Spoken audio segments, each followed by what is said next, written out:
Kyle. What a day, man. What a day. What makes you say that, bro? What a title race, man. What a title race. Commiserations to you, though. And congratulations to you. Thank you. Dude, I got a bone to pick with Aston Villa, though, man. Aston Villa, teasing me, man. Teasing Look, me. Aston Villa, in my opinion, did every single thing they could. Except defend. No. They did everything. I think you guys ought to be blamed. Let me tell you, I have a twist in the story. When Aston Villa had us, right? When Aston Villa had us 2-0, when they had us 1-0, first of all, what you guys should have did, you were behind. You should have stayed behind for as long as you could. Just hear me out. Hear me out. If you were behind when Aston Villa were 2-0 up, maybe Man City would have felt like, okay, we're still in the driver's seat because Liverpool are losing. You understand? And then you just hit them and you get back in the lead. While City say, oh, whoa. We're 2 goals behind with like 5 minutes to go, and then you would have won the title like that. Think about it. But the fact that you were in a very good position, 1-1, and we knew you were going to go on to win the game. Man City say, hey, man, we have to go and win this now. We got to win this. But... Bro, you are talking like every player on your team had an earpiece in and was listening to the Liverpool match. Look, these players didn't know what was going on. What the hell are you trying to say, they bro? They reacted from how the fans were reacting. And I have to tell you, bro, the mood in the Etihad was rather glum on the day. Glum. That's the correct word. Between the two clubs right bro, there. No.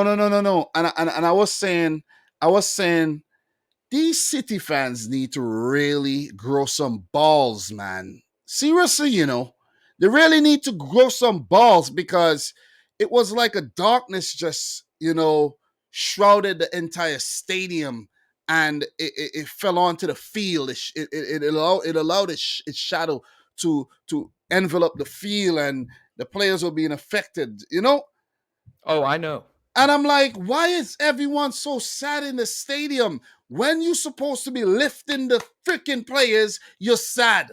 And you're making that boil over into the... And I'm like, come on, man. This is it. And like you said, Anfield was rocking. I know. They were rocking. And you guys, look, let's double back. Hold on. Before we double back, I just got to tell you, bro, it's a difference in fan base. It is. That's what it is. It's passion versus plastic. No. Now, hold on. You might think I'm trying to be funny, but let me elaborate. You might think I'm trying to be funny, but let me elaborate. Elaborate. Regardless of all because you look at the Man City fans, you can see, oh, clearly that guy's wearing a kit from the 80s, this, that, and the other thing. You can see there's obviously some real fans there. But the problem is it is a completely different kind of club. So if you have you talk about this gray cloud that engulfed the stadium when there was even just a shred of doubt, there's 2 reactions that can happen. One, what happened with Man City, where the fans are just like, oh God, we might lose the league. And then you have Liverpool fans who start singing louder, bro, screaming. It's one of the main reasons why I started supporting the club. It's one of the main reasons because you cannot mistake that Anfield roar for anything. But that's all I wanted to say. Let's double back. You're right. And I can't stand the City fans for being nervous all the time. You go on Twitter and everybody's tweeting about how you're nervous. How the hell could you be nervous when you just won 3 out of the last 4 titles? How are you nervous? What did you do it by fluke? Did you fluke it? You know what I'm saying? Like, come on, man. We are the best team in England for the last 4 seasons, and you are nervous? Like, come on, man. Dude, that just sounds to me like pessimism. Like, exactly. You've reached the top, right? This happens to me with other teams. It's not Liverpool. Usually, I don't feel like it with Liverpool. But for example, I'm a big Knicks fan, right? We make the playoffs one year. And I legitimately think, oh, there's no way it can get better than this. We're just going to lose. Everything's going to go bad. It's almost like you're preparing to be upset. And it sounds like that's what those specific fans you were talking about on Yeah, Twitter were man. doing. It's like, let me tell you, man, it's like people are waking up in the morning and saying they have a bad feeling about today. And I'm like, wake up and be positive. Even if you feel bad, just Yes. keep it to your goddamn self and put some positivity out there in the atmosphere. Seriously. And I can't deal with it. But look, just to double back and talk about the game, man. Look, Wolves scored very early in proceedings. How did you feel when they went ahead? What were you feeling? Like, oh God. Like, wow. For me, I was like, yeah, woo, can't believe this. Yeah. We got a head start, basically. At the end of the season, we had so many games like that, it seemed like. Maybe only like 2 or 3, but Aston Villa went ahead early, almost the same exact thing. Wolves go ahead early. Only thing I was thinking of, well, all right, well, we got to battle back now.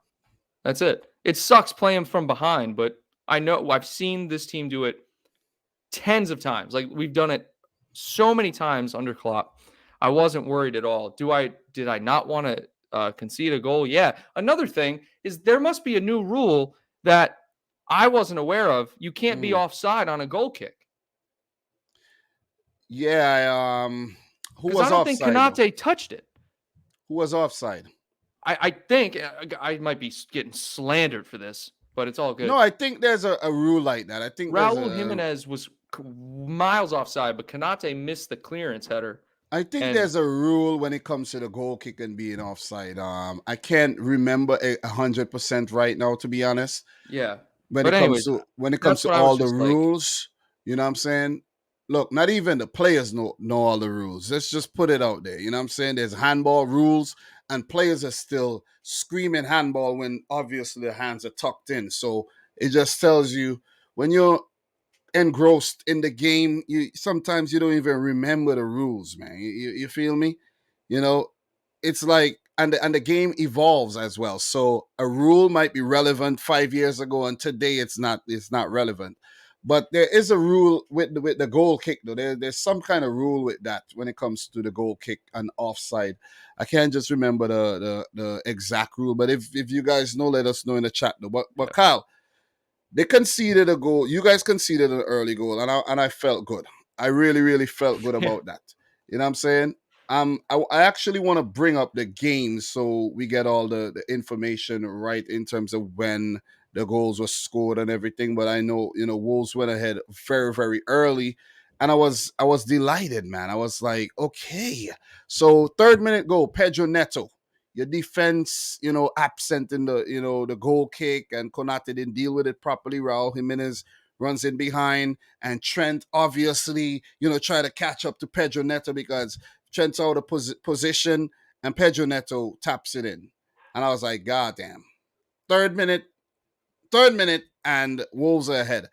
And Wolves started the game very, very well. They had some really, really good chances. You know what I'm saying? Then Donker had a chance, like he could have scored. I think before you guys went to equalize, then Donker had another chance that he put wide. And I was like, this dude, man, against City, you want to bang in a goal, but now against Liverpool, you're missing for fun. Are you a Liverpool fan here or something, man? Like, come on, man. You know what I'm saying? no, that's For real. Cody. That's kind of Yeah, Cody. and Connor Cody, you got to give it to him. He was putting his body on the line as well. Oh yeah. Connor Cody was putting his body on the line for Wolves. So listen, as much as he's a Liverpool fan, it didn't really matter to him. It's a competitive game, and he put his all out there. So you got to give it up to him, though. But you guys equalize in the 24th minute, and I'm pretty sure that Mane goal calm your nerves. And then Jose Sa had some problems. He had to go off. So everything was like aligning for you guys. Everything. Yeah. Matt Cash scored in the 30, I think that was a 38 minute or so, the 37th minute. And then we were losing. You were, basically level on points. But the thing is, Liverpool were never on top of the league on the final day, which is crazy. You know what I'm saying? You guys had the advantage, but you were never on top of the league. And when I say you had the advantage with us being behind and you being level, all you needed to do was to go ahead against Wolves, and you would have won the league. But when you went ahead, City had already scored 3 to go ahead, which is crazy though. So just to, we talk about Wolves scoring, you equalizing, back level where you started, game well poised, Liverpool fighting to get back in the game. And on the other game, in the other game now, City's losing. City go behind, Matt Cash, very good goal. And then Coutinho, of all people, makes it 2. What was your feeling? How did you feel when City went 2-0 down and you were 1-1 against Wolves, only needing to score and everything remained the same for you to win the league? Were you like, whoa, we're about to win? Whoa. Yeah, pretty much. It was more like, it's the hope that kills you, but it was more like, this might actually happen. This might actually happen. Did I expect Aston Villa to be 2-0 up? No. That Coutinho goal, by the way, very nice goal. Yeah. Very nice goal. I didn't. God, dude, it's just like, in my head, I'm thinking 2-0 up. Aston Villa should pull this out. Bro. And what sucks is that I was actually at work. So I saw the 2-0 scoreline in like the 66th minute. And I went to see a patient. And then when I got back, I refreshed it, slid my thumb down, took a little while to load because the Wi-Fi wasn't that great. I shit you not, dude. When I saw 3-2, I thought it was bullshit. You couldn't believe it, right? Bro, let me tell you something. Unbelievable. Right? Let me tell you something. I'm watching both games, right? And it gets to a point where we go 2-0 down, and I'm watching the Liverpool game more now because I'm backing for Wolves. I'm begging and praying because I started the game very calmly. You know what I mean? I'm like, okay, we go behind. I'm like, okay, we might come back. But at the same time, Liverpool are not winning, so we good. And it goes 2-0 down, 2-0 to Aston Villa. And then, I don't know, a sudden rush of panic just hit me. And I'm like in the pickup, and I'm like, I'm at work too, but I'm watching the games, right? And all of a sudden, I get real hot and sweaty. You know what I'm saying? Like, you get nervous, man. You know what I mean? Involuntary, things are going on with me. I'm getting sweaty. I'm hot. And menopause, I'm like, yo. Menopause. Exactly. I'm like, no. I'm like, this cannot be real right now. This cannot be real, what I'm seeing here. How are we 2-0 down on Championship Sunday, needing to win or needing the scores to remain just the way they are, and Liverpool are 1-1, and knowing Liverpool, they are going to win this game because the fans would know what's going on. They would, translate that onto the field, and Liverpool would go and they would win. That they eventually did so, but at the same time, I'm backing for Wolves, man. There was one time Wolves were 3v1, and the ball was passed to Debunking, and he ran himself into a cul-de-sac, and then, I'm like, God damn, Debunking again, man. You know what I'm saying? And I'm so pissed off at Wolves not going 2-1 up, and at the same time, we're trying to get back in the game. So Pep makes some big changes, man. Pep takes off Bernardo Silva, brings on Gundogan. Before he had made some changes. Fernandinho had come off. He had brought on Zinchenko, pushed Zinchenko over at left back. John Stones back at center back. Cancelo over at right back because we were losing the game. You see, Sterling came on for Mahrez. Mahrez was shit in the game, man. I'm telling you. So Mahrez wasn't doing well. Both teams played terrible. Both teams played terrible. What do you mean? You're Liverpool weren't exceptional on the day. I really don't think so. At least some players weren't. Not at the start. Not at the start. No, not at the start. Yeah. I mean, I thought the first half was pretty honestly. Like, I wasn't impressed with. For example, when Klopp made the subs, when Bobby and Salah came on, Bobby gave the ball away 4 times in a row. Talk about giving the ball away. Do you even understand how many times we were giving the ball away? That's my point. We were just giving the ball away for fun. I couldn't be. Listen, and we both still won. That is just speaks to the quality. I'm telling you, I was tweeting when Wolves scored and we were like in the ascendancy, I was like so happy, right? I was Yeah. so happy, you know, like, and as soon as Aston Villa scored, the tweeting stopped. The Of tweeting, I'm like, course. That's oh how it boy. works. I'm That's like, how it oh works. boy, I'm hyped here. I'm talking a lot of shit, but then the shit talking stopped.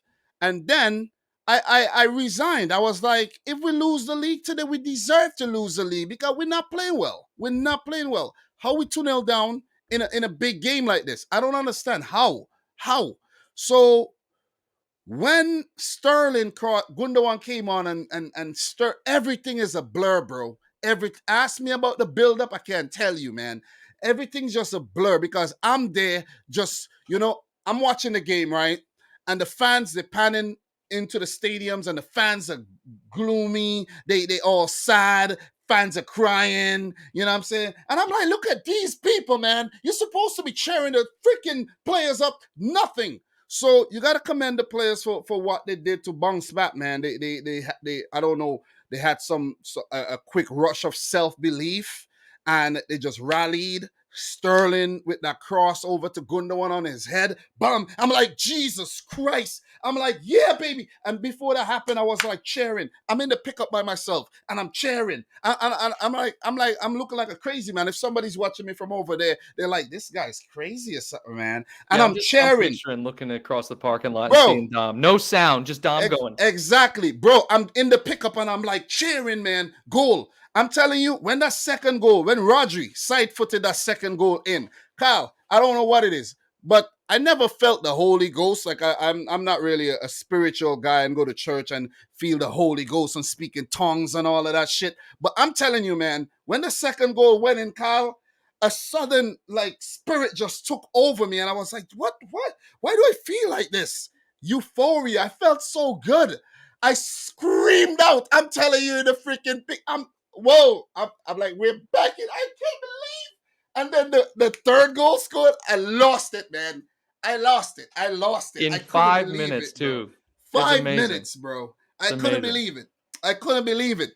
And Liverpool over on the other side, they were doing what they're supposed to do. You know what I'm saying? Just after the 3 goals scored, Liverpool, it was probably translated over that they needed to score, and they got that winning goal, and it was like 6 minutes left. If Aston Villa equalized and the score remained the same at Anfield, then Liverpool win the title. That would have been crazy.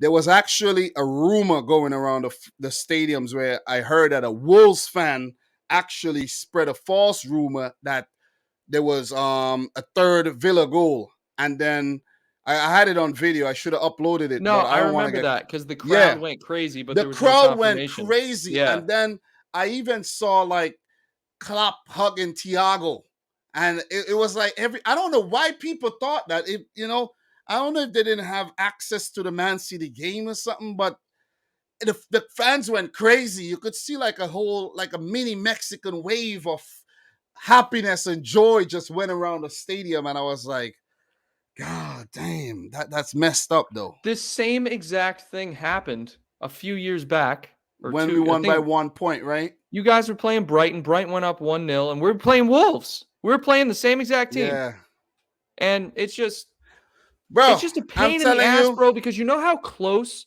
the game, the season, the title race literally went down. Literally yeah. went down to the last 15 minutes. The I'm last telling you. minute. It's remarkable. Literally the last minute, because Remarkable. If Villa had scored without with us not having enough time, you would have went on to win the title. I would love to see one of those momentum graphs. You know what I'm talking about? Yeah, Of yeah, like yeah, chances, probability graphs, I should say, of like chances of winning the Premier League, because the last 20 minutes would have been like this between yeah, Liverpool and yeah, City. yeah. I'm telling you, bro. It's unreal. The emotions that I felt, bro. I'm so happy, How great was and that, bro? it was an bro. It's an amazing feeling. I Bro, know. bro, I'm telling you, I put out a YouTube short. I didn't even go back and watch it, bro. And the adrenaline that was flowing through me at that point, I was like, God damn, man. I was so happy, bro. I haven't felt this happy in a long time, bro. It's I don't unlike know what it anything is, else, bro. dude. It's Bro, unlike anything I else. haven't felt look, I haven't felt happy about anything.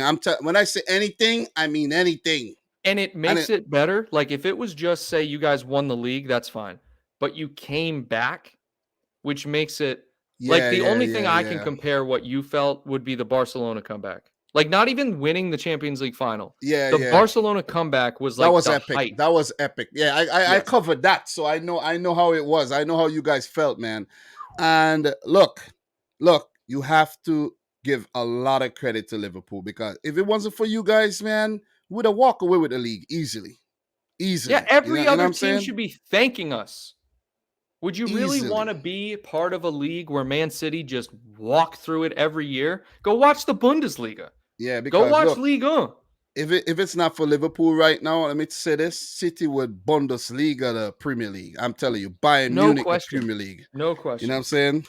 They would Bayern Munich it. You know, every time I think Bayern Munich, I think Bundesliga. You know, Bayern Liga. You know, so it comes out naturally though. But look, Kyle, those were two epic games. The title race went all the way down to the wire, and I have to give credit to Liverpool for catching up after being behind about 8 points. You know, the games in hand, maybe we were up about 12, 13 points at one time, and you guys had 2 games in hand, but still to close that gap to 1. You see what I mean? Yeah. It is ridiculously commendable, man. And you got to give it to your team, man. Your team deserves a lot of credit. And you see, a lot of people think, as much as I want you guys to come in second. I do. But I'm going to be man enough to give you guys the credit on screen, not off screen with my friends or whatever. I'm going to tell the world. This team deserves a lot of credit. This team is very, very good. They push us, they make us, they get the best out of us and everything. And I'm not going to be like a lot of other fans, and I'm not gonna banter you guys as much as I might spit some facts, but I'm not gonna just be bantering you like crazy like how I banter United or whatnot, because you guys deserve a lot of credit. How do you get 92 points you guys got, right? How do you get 92 points and not win the league? How do you get 97 points and not win the league? Look, bro, this is why trophy talk is so legit, man. This is why it's different, because people struggle with looking at objectivity when it comes to football. They're so emotionally invested in the team. And that's why I like this, because both teams deserve credit. Sport, football, any sport really, when there's competition, it's worth watching, especially when there's a rivalry and there's competition between the rivalry. Nobody really likes the rivalries where the one team's terrible and one team's good. When both teams are at the top of their game, probably the best they'll ever be. We might be looking at the best these teams will ever be. It's remarkable. And people just can't take a step back and respect that. They're always just like, City, the handball, and even though that should have been given. The handballs, they won the league because of that, or, whatever.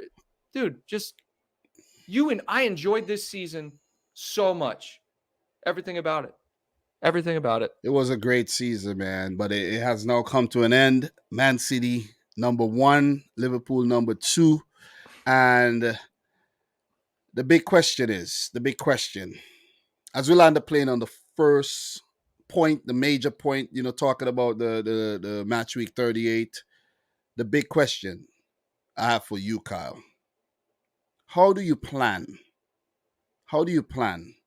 on snatching this Premier League away from Manchester City next season? Same exact approach we took this season and the year before and the year before. The only reason we finished so far behind last year was because of the injury stuff. We have finished within, we lost by 1 point 2 times now. We ran away with it once. 3 out of the last 5 seasons. 3 out of the last 5, you did really well. You won 1 and you came within 1 point twice. So you could have won 3 out of the last 5. There's literally nothing we can do, with the exception of, I just feel like there's a lot to be said for team chemistry and then building for the future. We don't need, could we? Sure. Neither do you guys. We don't need to go out and buy Mbappe. We don't need to go out and get this guy or that guy or, the other. The way we play is so good. It's put us in the second spot and we've won the league. It's put us in the Champions League final 3 times. It's, it is good enough, right? Could it be better? Sure. But I don't think there's any objective thing where I can say, or single thing where I could point and say, we need that to be better. Let me tell you. So if I have to ask you, what is a solution you will come up with to win the league next season ahead of City? You can't come up with anything right now. You got to take points away from City. That's the only way. That is the exact point I was just about to share with. But there's no way.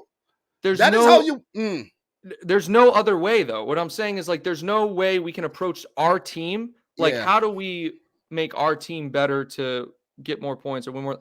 The team is good enough.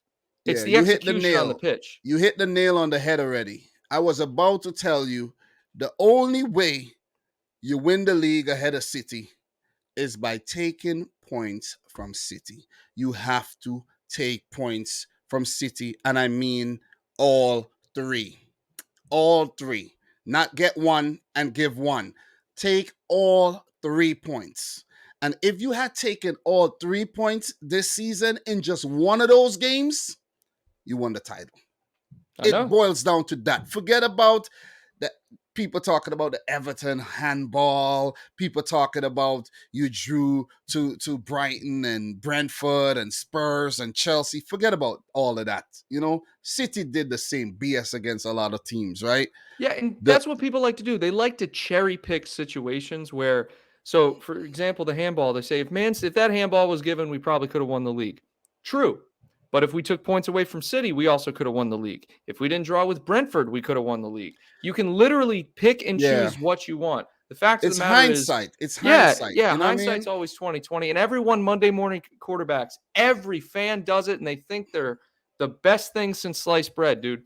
You can't predict this stuff. You can't look back and say we needed to change that. The only way, when you're going neck to neck, the only way to win is to beat the team that's next to you. Because let's say Everton had gotten something from City, maybe City would have went ahead and beat Liverpool. You see what I'm saying?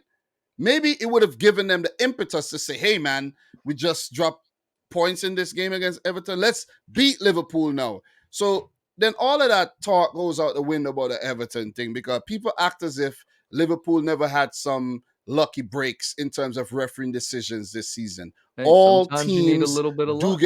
And there's a stat out there that no penalties were actually awarded against Liverpool for the last 2 seasons, I think. Those stats are stupid. No, but is it true though?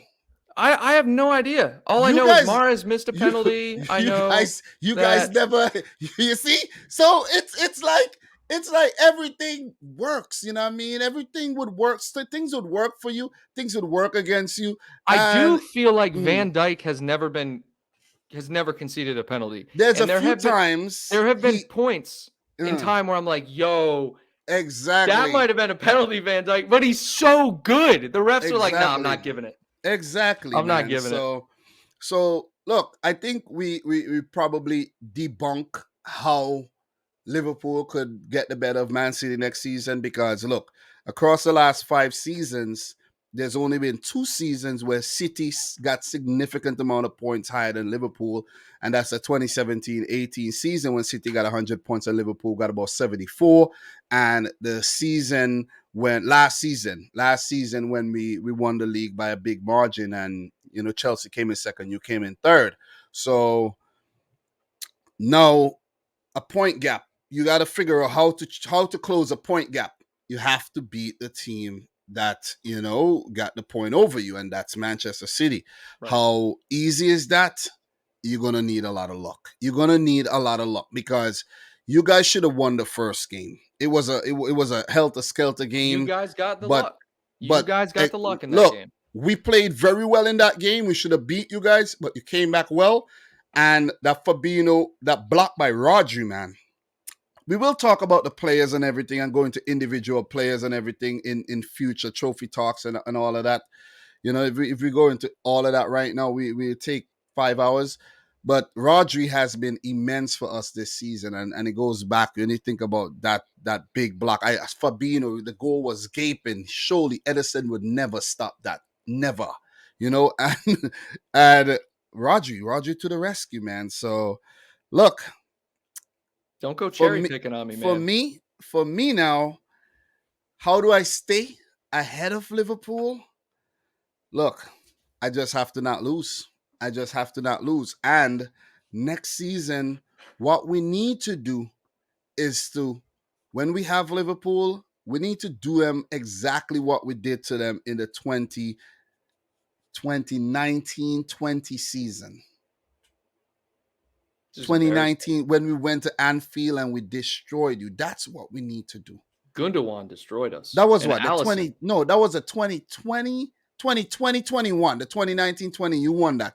You won that when the pandemic came in. Yeah, 2021. Exactly. 2021. It's 2021. That's how we need to stay ahead of you, though. But look, Kyle, touched on two major topics. You have anything you want to talk about before we get into the big one, the Champions League final? Anything? So I just want to ask, I want to ask, did you know any of the 27 people at the Man City parade? What do you mean the 27 people? It might have been 28, could have been 29. I think that we're pushing 30 if we look at the pictures, but there weren't a lot of people at the Man City parade. Oh, you're talking about the parade. Yeah. You're talking about I don't know if there were a lot of people there. You're talking about the parade, man. Look, Kyle, to be honest, bro, yesterday was a pretty busy day for me in terms of no, for real. I tuned into the parade. Someone even hit me up on a one of them big websites to do a watch along as well, and I was like, "Whoa!" Of the parade? Watch and discussion about the season and everything. Okay. And I was like, I wish I could have done it, but I had some things to take care of yesterday, man, and when I came back, I tuned into the parade a bit, but I went to the dentist, so I was a bit groggy and everything, so I couldn't stay focused on that whole thing. Tune in, Grealish and all these guys, celebrating on the bus and all of that. So yeah, I've never been a big parade watching person though. If I could actually be there, I would rather be there. But in terms of just sitting down hours watching the parade, I just it's just not me. You know what I'm saying? Look, I'm the same way, but I guess it's different when, dude, the way Liverpool, the way that city embraces the team, and the sheer amount of people that come out for the parade. All right, yeah, I know. League parade, that Premier League parade. I'm just not a parade guy, though. Seriously. Right. That's fine. Yeah. I was more so trying to make a joke about how there was no one at the parade. I actually know what you're trying to say, but I didn't actually realize that, though. I didn't realize that there weren't a big turn. There wasn't a big turnout? No. Well, when I tuned in, I don't know what it is, man. It was a working day, bro. It was a working day. No, I don't blame you. Honestly, I think it could be one. It could be selective memory, or it could just be, dude, parades aren't that interesting. But it just compounds it when you got a Man City parade versus a Liverpool parade. That's all I'm saying. Obviously, the Liverpool parade is going to be a bit bigger because you guys these days are not used to really winning things. You see what I'm saying? So when you won the league, hear me out. Are you smoking something, Tom? No. Hear me out. What did the dentist give you? Hear me out. Just hear me out. Hear them out, right? In the last 30 years, how many parades did you have? Oh, God, I don't know. We have a parade for every trophy. You got a parade for the Champions League, two Champions League trophies, and one parade for the Premier League trophy, bro. So the parades are not very frequent, okay? So look, obviously, the parade is not the point. It's the support of the parade, bro. Look, if you have a parade... You had 29 people at the parade, Dom. Bro, if you have a parade once... 29! Hear me out. I had 30 more people in my high school graduation class. At the pep rally. More people at the pep rally at your high school, right? Look, Kyle. If you have one parade every 10 years, because 30 years divided into 3 is 10. If you have one parade every Genius. 10 years, obviously people are going to come out in their numbers because of the rarity of the event. Okay. But for Man City, they've won 6 Premier League titles since the takeover and everything. That's 6 parades. That's Each 6 one has parades. been less people. But it's 6 parades still. It doesn't matter though. Can you even classify it as a parade if a certain threshold of people are there? It's just a drive-by. It's just a hey, it's a public appearance. Look, y'all don't have parades. You have public appearances. Look, Kyle, in this day and age, bro, in this day and age when there's technology and there's YouTube and Twitch and all these Facebook and all these things, Twitter, people would say, hey, man, you know what? I'm going to just stay home and watch a parade from my house. You know what I'm saying? Because one time I saw there was about 25,000 people tuning in, but that number is still small, though. You know what I'm saying? I applaud your ability to defend your team because I do the same thing. Yeah, I know. If our parades weren't small. I got to defend the team. I got to defend the team. I respect it. I got to defend the team. But Kyle, what we're going to do right now, we're going to pivot away from the Premier League. But before we do that, let us just take a look at the last day results, and then we react to the results and the table, and then we go into some Champions League talk and a bit of transfer talk and stuff. Look, so Arsenal 5, Everton 1. I don't even care about this result. Can we just bring up how Everton celebrated not getting relegated? I don't think we've talked about that. Yeah, they didn't get relegated. The match happened during the week actually when they came back against Brentford. That was against Brentford, right? No, it was against. Who was it against? Yeah, that was against Brentford. It doesn't even matter who it was against. Who was? I think who the hell? Brentford? Who the hell did they play? Look, no, Crystal Palace. Goddamn, right.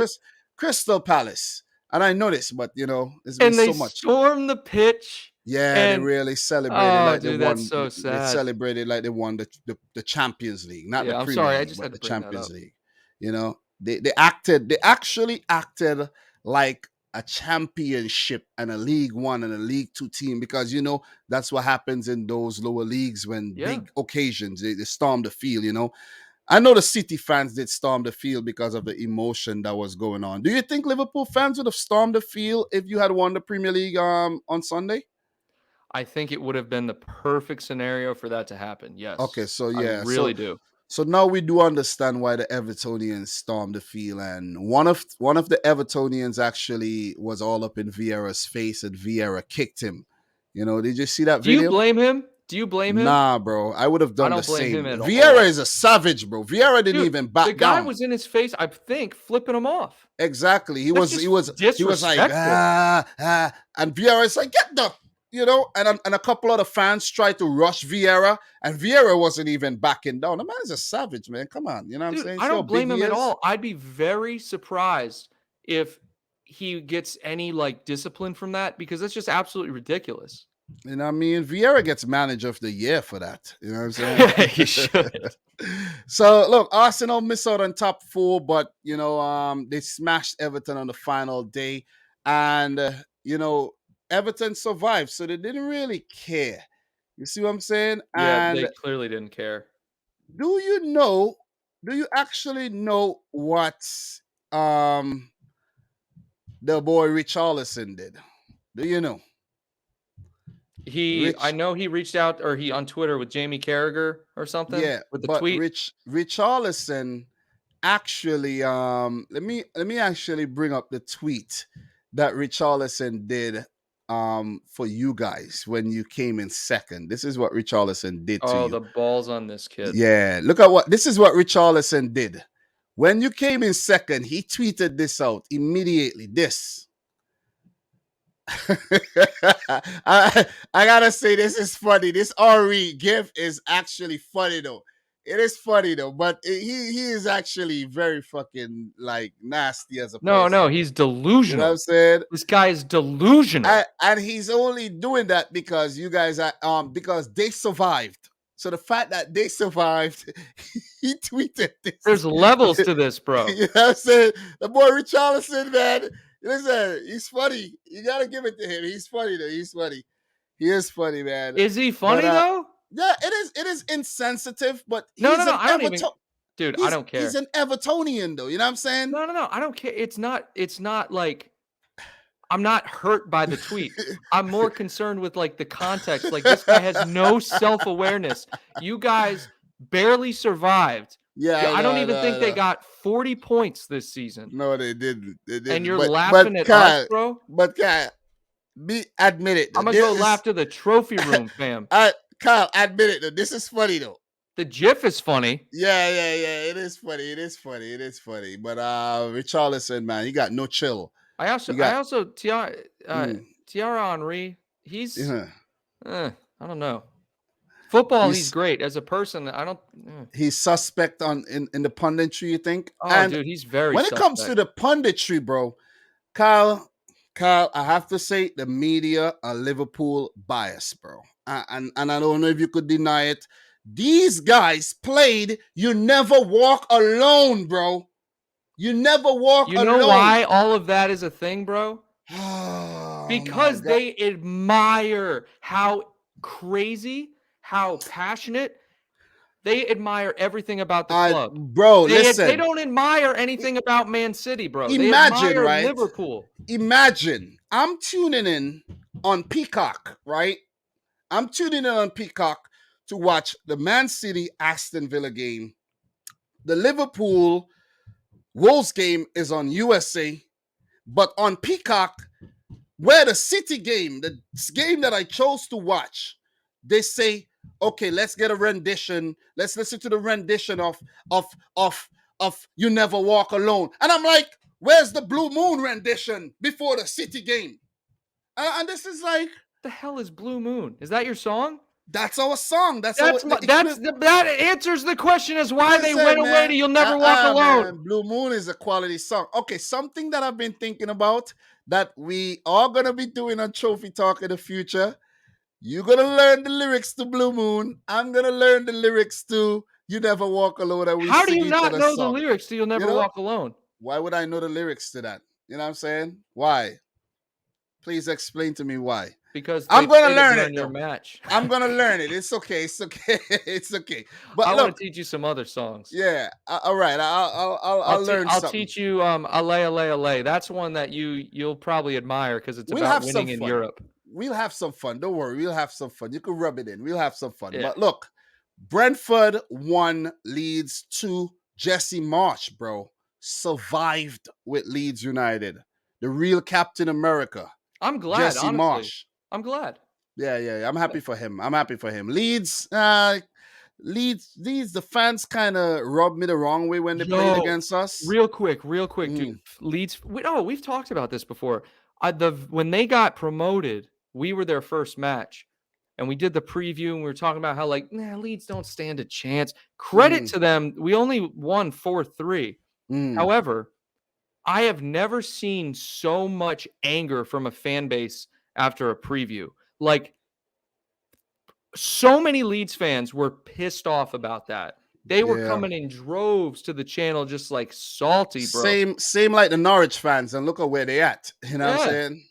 Yeah. So Brentford were great this season, though, you know what I'm saying? So good for them. Yeah. Brighton 3. Brighton had a great season, man. West Ham had a great season, but Brighton 3, West Ham 1. You know, Burnley got relegated, bro. You know. About time. Yeah, I won't miss Burnley, to be honest. No, but I hate playing Burnley. You know, they messed it up in the last 4 games. Though. They didn't win a single game out of their last 12 points available. They only picked up 1 point. Obviously, you're going to get relegated like that. You know what I mean? Yeah. Imagine getting relegated by 2 points, right? I think 3 points. 3 points. You get relegated by 3-point difference, and you actually only got 1 point out of your last 4. Of course, you deserve to go down. But Newcastle, Eddie Howe came in at 6 points, no wins, 6 draws. 6 draws in 13 games, I think, and placed 11th, bro. Come on, man. That's my manager of the season. I don't care about Klopp and Pep right now. My manager of the season is Eddie Howe, bro. That is amazing what he did, though. It's amazing. And to relegate Burnley in the process, bro. Eddie Howe, bro. I'm telling you. You know what I'm saying? Plus, he did you guys a favor. He bought Dominic Solanke for like a ton load of money unproven striker.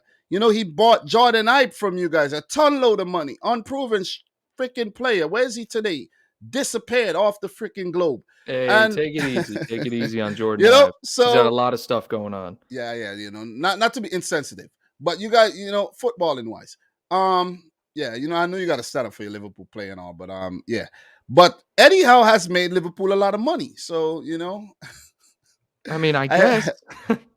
I expect you to vote for him in terms of manager of the season. So look, Yeah, Chelsea like, 2, Watford 1. You know, Chelsea were drawing that game, but Watford relegated. They have been horrible this season, man, and I'm happy to see the back of Watford.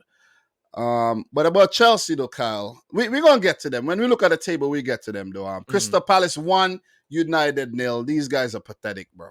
trash. Do you hear what they did? They didn't even have a end of the year ceremony. Because they were embarrassed. Yep, as they should Embarrassed, be. bro. As they Yeah, should be. embarrassed of Horrible having a season for United. ceremony for awarding players for finishing the worst season ever and losing to Palace on the last day. They almost got into freaking Conference League, and then the United stand came out celebrating Europa League. Brighton have scored again. They defeated West Ham. Europa League. Yeah. Are you kidding me? Well, what are you going to do? All right. To play devil's advocate, what are you going to do? Not celebrate it? I mean, no, do not celebrate anything. Do not celebrate City nor Liverpool winning the title. I think they were celebrating that we won the title ahead of you. Hey, when your team's trash, you got to root for something. Bro, I don't know, man. I don't know. Listen, Ten Hag, he's going to go in the Europa League and probably win it. And that's the only way they'll get back in the Champions League for 23-24, man. Or else, you know, this team is... You know what Ten Hag came out and said? Ten Hag said, ooh, these errors, however you want to say, error. Oh, yeah. The Klopp era and the Pep era must come to an end. He's there waiting. Listen, he'll be lucky if he survives. He'll be lucky if he survives the freaking end of the season. And he must know something we don't, because that you can't say something like that, bro. However, Klopp said stuff like that too. And look what he did. So maybe he's got some confidence. Yeah, maybe, man, maybe. So, look, Leicester defeated Southampton 4-1. That was expected. Liverpool, Wolves 3-1. We spoke about that. City 3, Aston Villa 2. Ooh, what a comeback. Goddamn. Probably one of the greatest comebacks of all time, man. And Spurs, man. You got to give it up to Spurs, man. Yeah, Spurs smashed up Norwich to pick up that top 4 spot. Give it to Conte and Spurs. I want them to win a trophy, man. Maybe a League Cup. Let's let them take the League Cup next season. They need a trophy. They're honestly, yeah, I don't mind Spurs. I honestly, like, of the top 6, yeah, why not? Yeah, so that's what it looks like in terms of the last match day, Kyle. This is what the table looks like. I'm sorry, bro. I'm sorry to rub the table in your face again. Hey, I'm over it. You know, I got 2 trophies in the bag, fam. Woo, baby. Yeah. Number 1, Manchester City. God damn, 93 points. I know it's only 1 point ahead of you. You know, the margins are very close. You know, best attack in the league. You know what I'm saying? Look at that, man. Imagine we don't have a striker. We still have the best attack in the league. Come on, bro. Listen, come on. How about that? Best attack in the league. How about that? What you got to say about that? Anything? Congratulations. All right, thank you, man. I like your humbleness. Look, Liverpool, bro. What I have to say, you guys are a great team, and it's very harsh and unfair. In any other parallel universe, you come in first.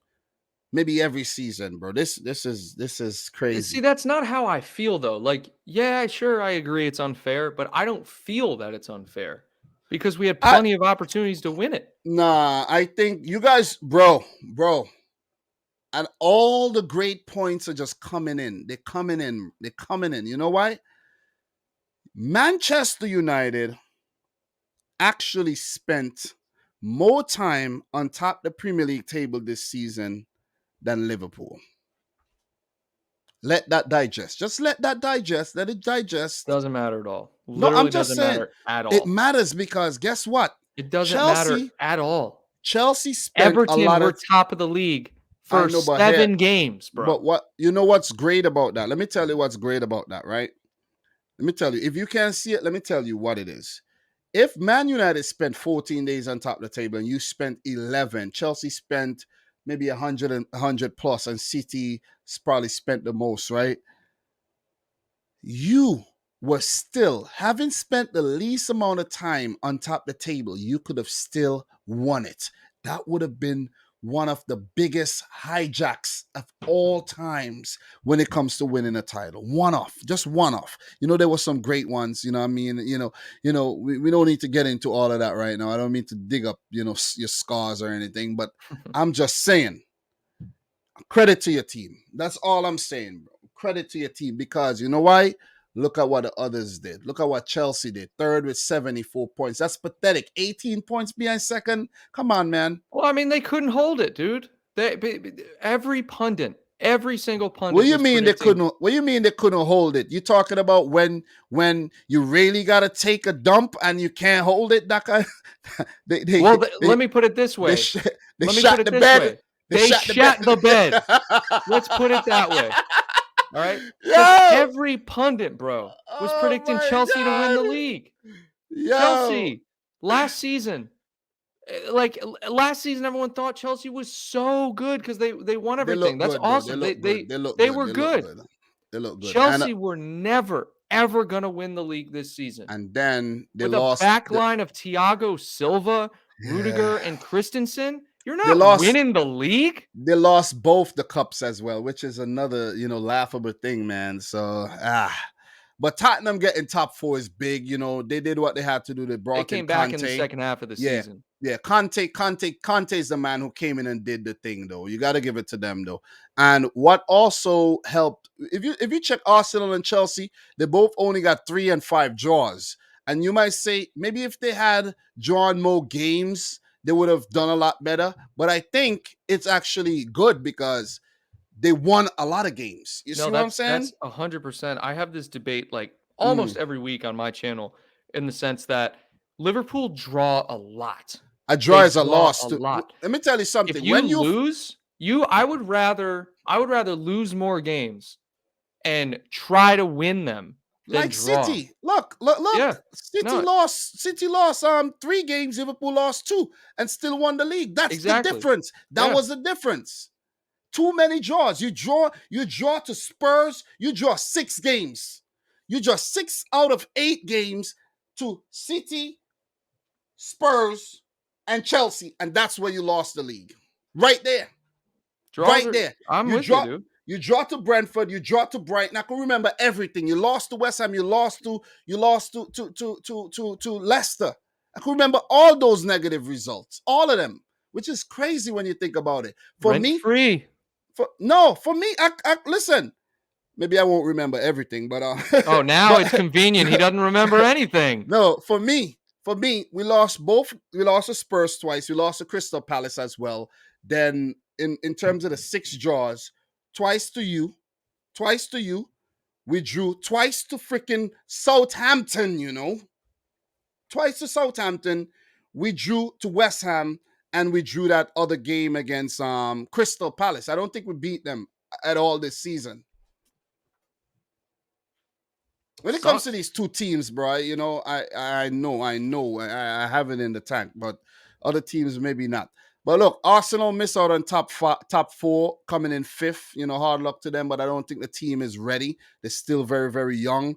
But what's pathetic is Man United just almost got into the Europa Conference League and coming in 6th, bro. 6th, the worst season ever for Manchester United. 58 points compared to 92 and 93 to their rivals. Come on, man. Yeah, I can't really talk.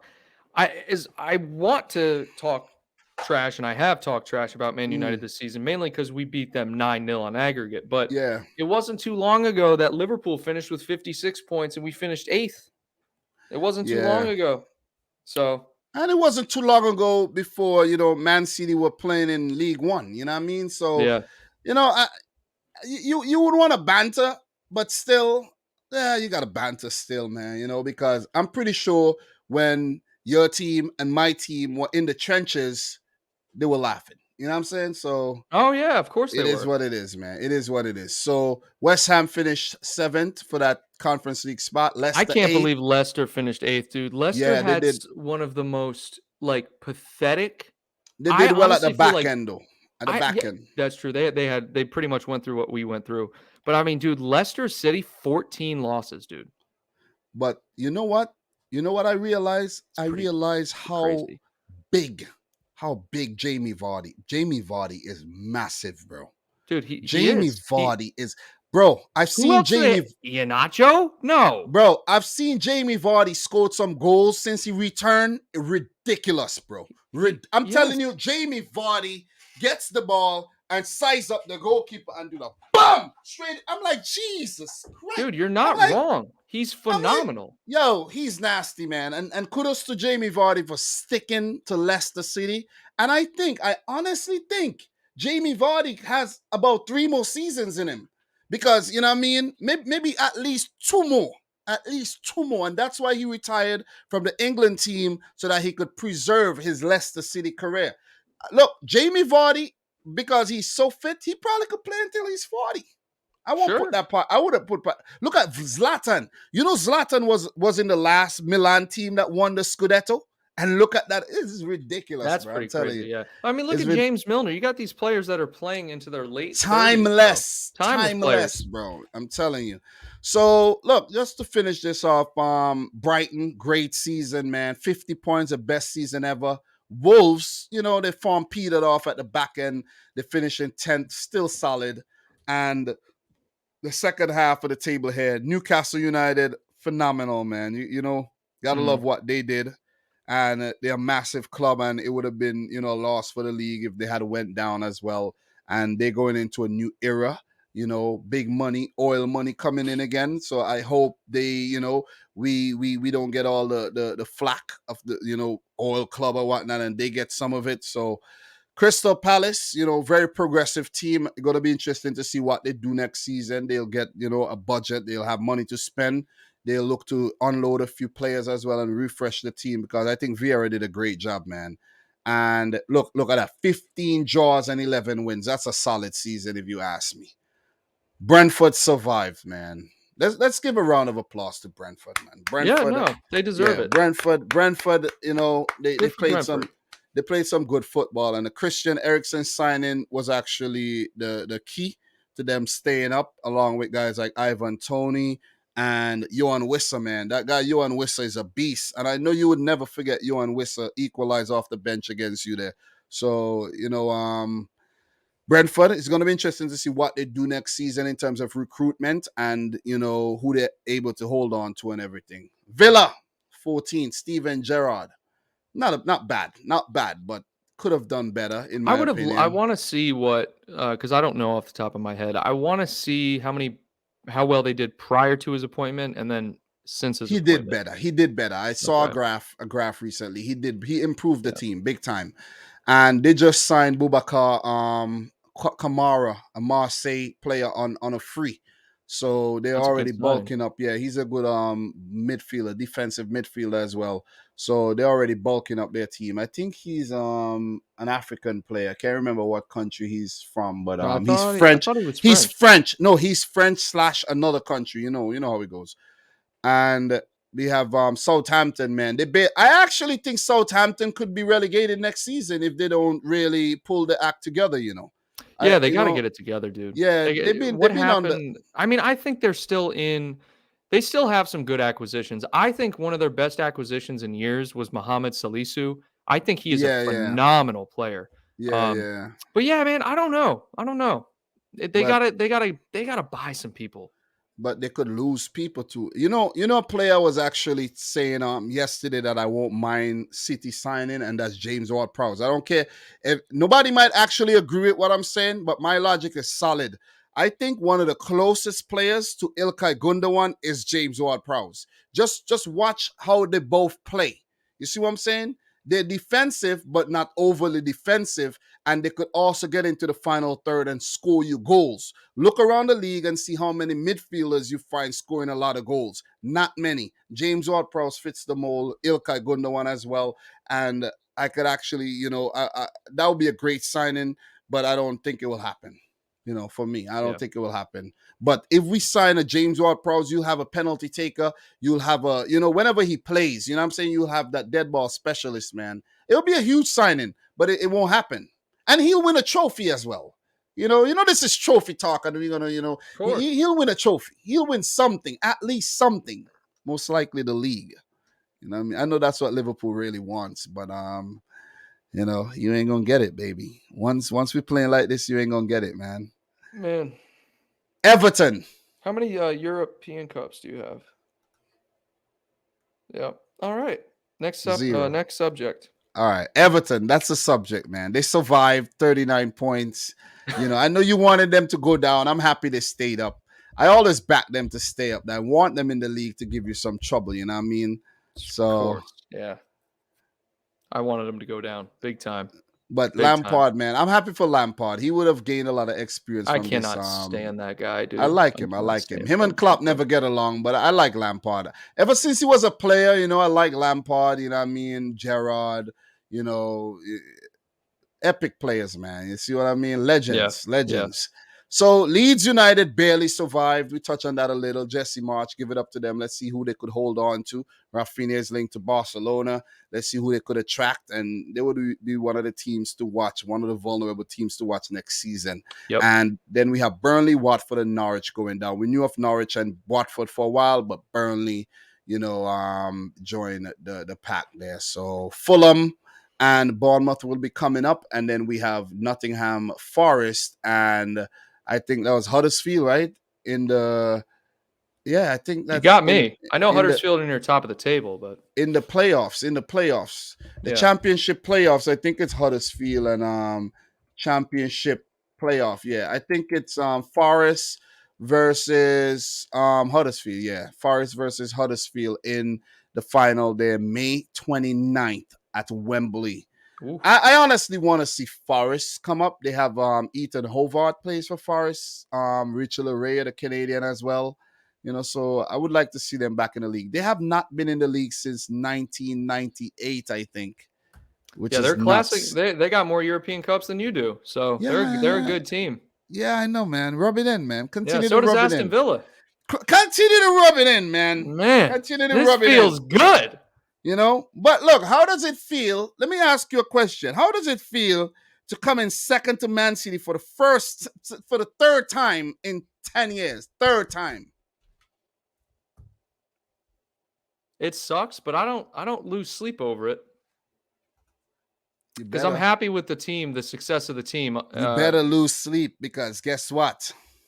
We're doing you can't make me lose sleep. We're doing the three-peat. I just want to put it out there. Good luck. We are doing the three-peat. Good luck. Next season. Good luck. Next season. That sounded good. You should talk close to the mic a little bit more, Good luck. Exactly. Look, three-peat, baby. Kyle, the Champions League. The Champions League. The final is coming up. That's a big talk. Did you hear Dom had to repeat it because he just doesn't say it that often? There you go. The league is over, right?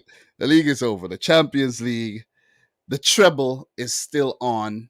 It won't be considered one of those pure trebles. It'll be a cup treble. The quad is no more. The dream is over. And I actually wrote down quad on / treble. I still give you guys a little hope there. You see what I'm saying? I was preparing this. If you round up, if we end up winning the Champions League and you round up, it's closer to a quad. Yeah, but think about it. Yeah, it is. It's closer. It'll be like what Gerard Houllier did back in 2001 by winning the European Cup, which is equivalent to the Europa League, the FA Cup, and the Carabao Cup. He also won the Charity Shield as well, and he won the Super Cup, which is ridiculous. Oh, that's pretty nuts, yeah. Which is ridiculous, and Klopp could actually emulate that. He could emulate that. Could have done it this season. But what I'm saying, Klopp could emulate that. He could emulate that. Yep. And he could even go on to win the Club World Cup again. It will be you'll have a very trophy laden from, let's say, May to May, 1 year. Crazy. But that Premier League title It's still nothing elude you new, though. The bro. Premier League, That the ain't Premier nothing League, new. the Premier League. I know you want the Premier League, you know. I know you want it. We already Just like got it, bro. you think we won the Champions League badly.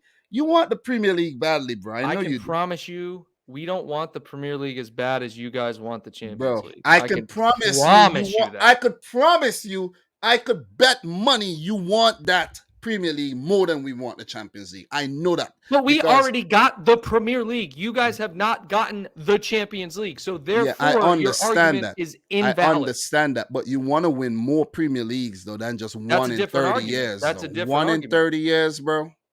How long have you guys been a club? 1894. How many European Cups have you won? 0. Okay. We'll win We've won some. the Premier League 19 times. We'll win some eventually, bro. Eventually.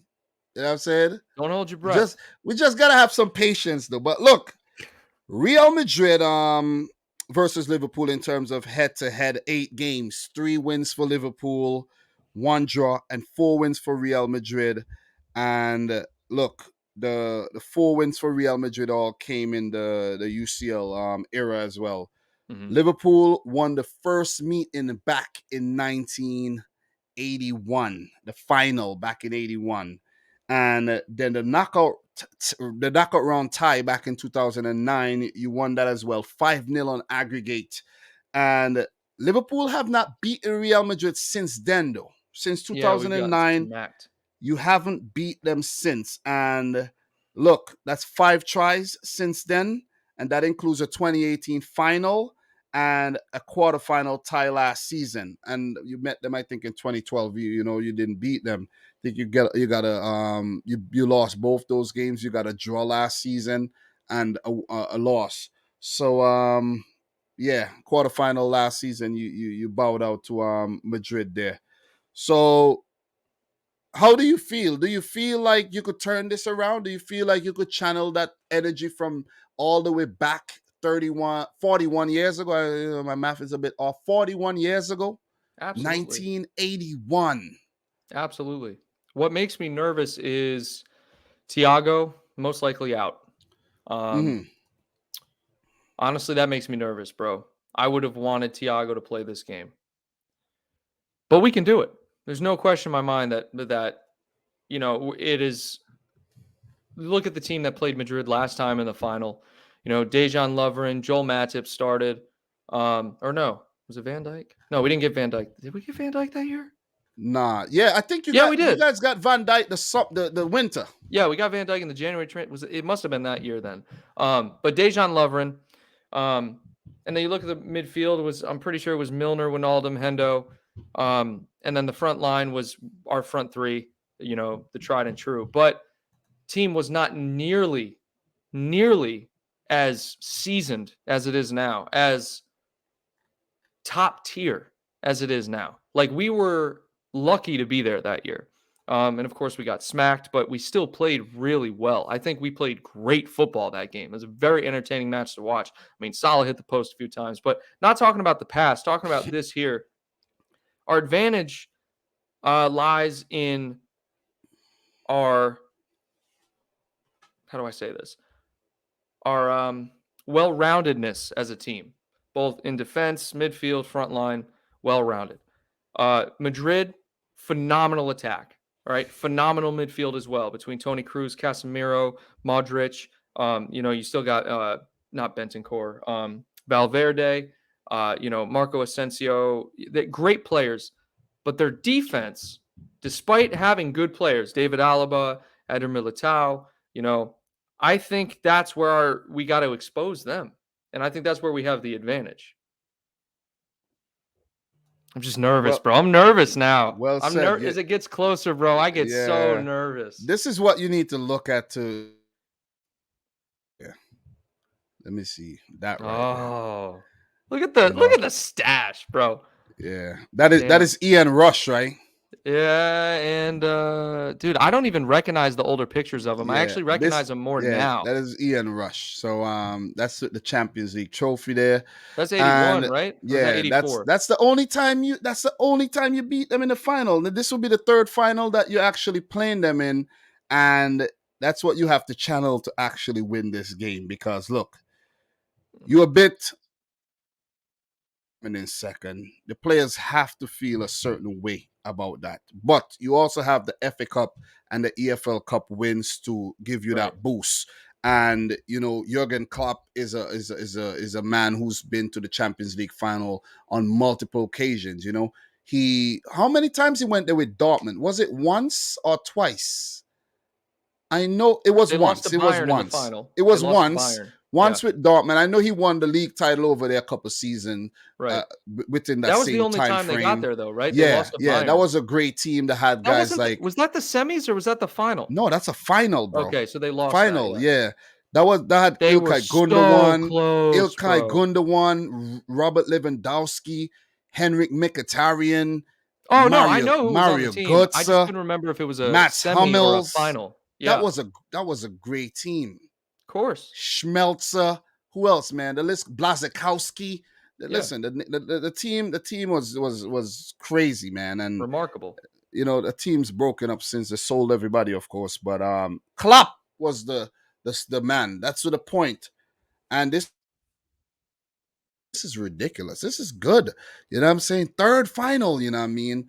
And you got to give it to Klopp. You know what I mean? And he got the know-how. He's felt the pain and the joy during the Champions League final as well. So look, so have Ancelotti. You know what I'm saying? He has a lot of history with Liverpool, as we know, and Real Madrid won the title, so they have that boost. And Ancelotti's won multiple Champions League as well. With he's won it with Real Madrid. I think he was the manager in charge of La Decima and the tenth one, and he won it with AC Milan. And he's been around, man. He's one of the master legendary managers, that just still around. And when there's all the talk about Pep and Klopp, he's still doing his thing. When there's about Tuchel and Ten Hag, and he's still there. And you got to give it to Carlo Ancelotti, that epic picture for when they won the La Liga with him with the cigar, man. That picture that picture is hard. So look, in terms of the danger men going into the game for both teams, I identify for Liverpool is Salah, of course, Mane, and Luis Diaz. These are your danger men, in my opinion. If something has to happen, these are the men to make it happen. While for Real Madrid, Benzema, Vinicius, and Rodrigo. And the impact that Rodrigo had off the bench against City, and what Benzema and Vinicius have been doing all season is simply ridiculous. So, look, in terms of Madrid and going into this game, I think they're pretty fit in terms of the players they want to feature, and they have been featuring. And, if you look at the path that they came through, it was a tough path. They lost on the first day to Sheriff. They bounced back. What and then, a game that was. Wow. I know. And then Real Madrid remarkably had the tougher path to the final than Liverpool, where you had Inter, Benfica, and Villarreal. And that's an easy path, Kyle. Come on. I know that you guys were tested, but still, man, look, come on. You know what I mean? Inter lacking European pedigree for a while. Benfica pretty much a pushover in European football these days, and Villarreal, is a wild card. So for what Real Madrid did, for them getting past PSG first after losing and coming back. Chelsea, they lost the second leg, but they did enough to win the tie, which is ridiculous. And then what they did against Manchester City was just out of this world, man. It was earth shattering. If you're a City fan, I didn't even believe, and I still don't understand what I witnessed on that day, because being 90 minutes, and the clock said 90 minutes, 1-0, and you come back and lose. That come on, you got to give Real Madrid What a some credit game. there. What a I tie. know. So look, in terms of your starting 11, Kyle, Yeah. what are you looking like? Our best starting 11 right now, across the back first, we got Allison, Robbo, Van Dyke, Matip, Trent. Mm-hmm. Assuming Fabinho is healthy, I'm going Fabinho, Hendo, Keita if Thiago's out. But Mm-hmm. honestly, I would not be surprised if we saw Milner. But I think Klopp would bring Milner on as like a sub for Keita. I think Keita would start. Front line has to be Luis Diaz, Sadio Mane as a center forward, and Mo Salah. Jota has been piss poor recently.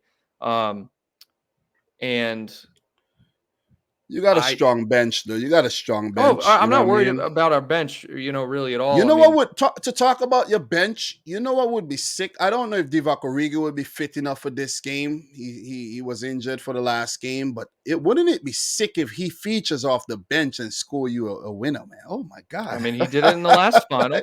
that'd be So crazy. yeah, That'd be crazy though. So my 11 though that I have for Liverpool, Kyle, I think I think Allison, Trent, Robertson, Van Dyke, Konate.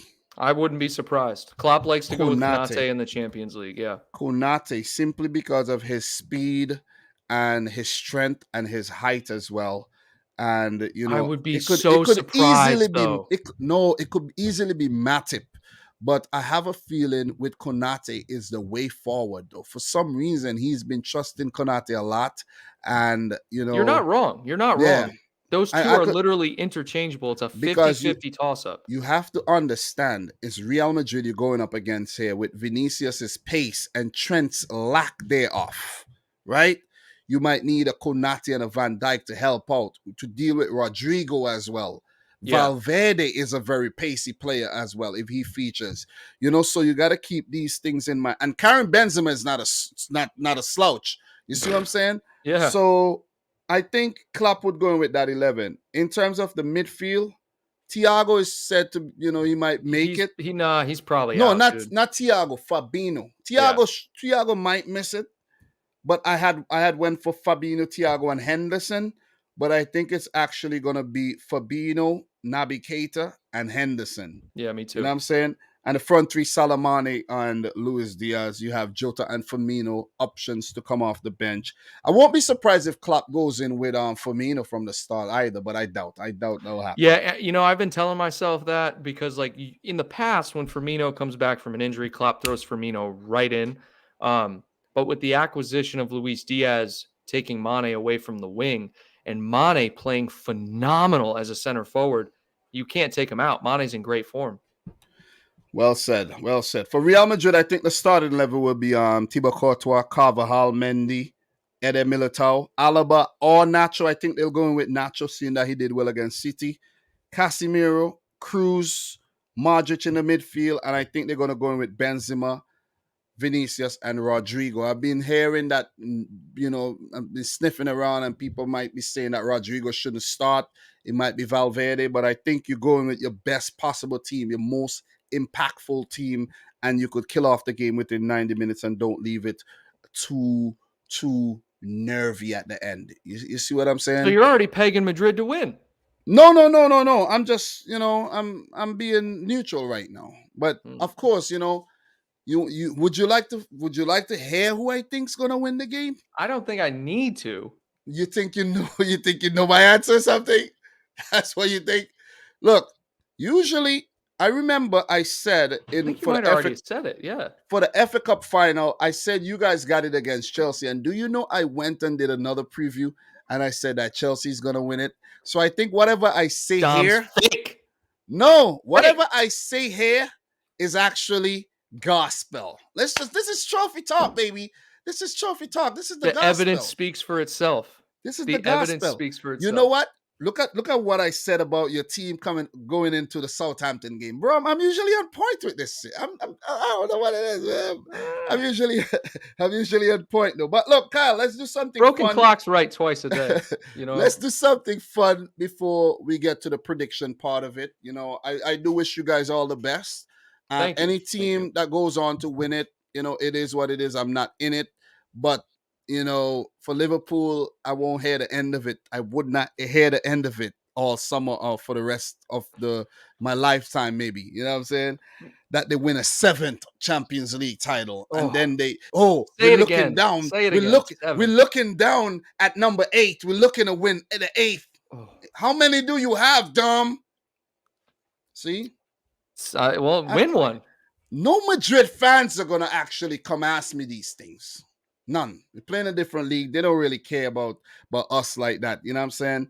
So, yeah. But look, the combined 11, Liverpool versus Real Madrid. Let's discuss. First of all, we're gonna go with a 4-3-3, of course. Four defenders and the goalkeeper, the 3 in the midfield, and the 3 forwards. So what we're gonna do, we're gonna start from right back all the way over to left back, and then we're gonna do something fun. We're gonna both say the names at the same time. And okay. Yeah, and then all right, so right back, who do you have? I have Trent.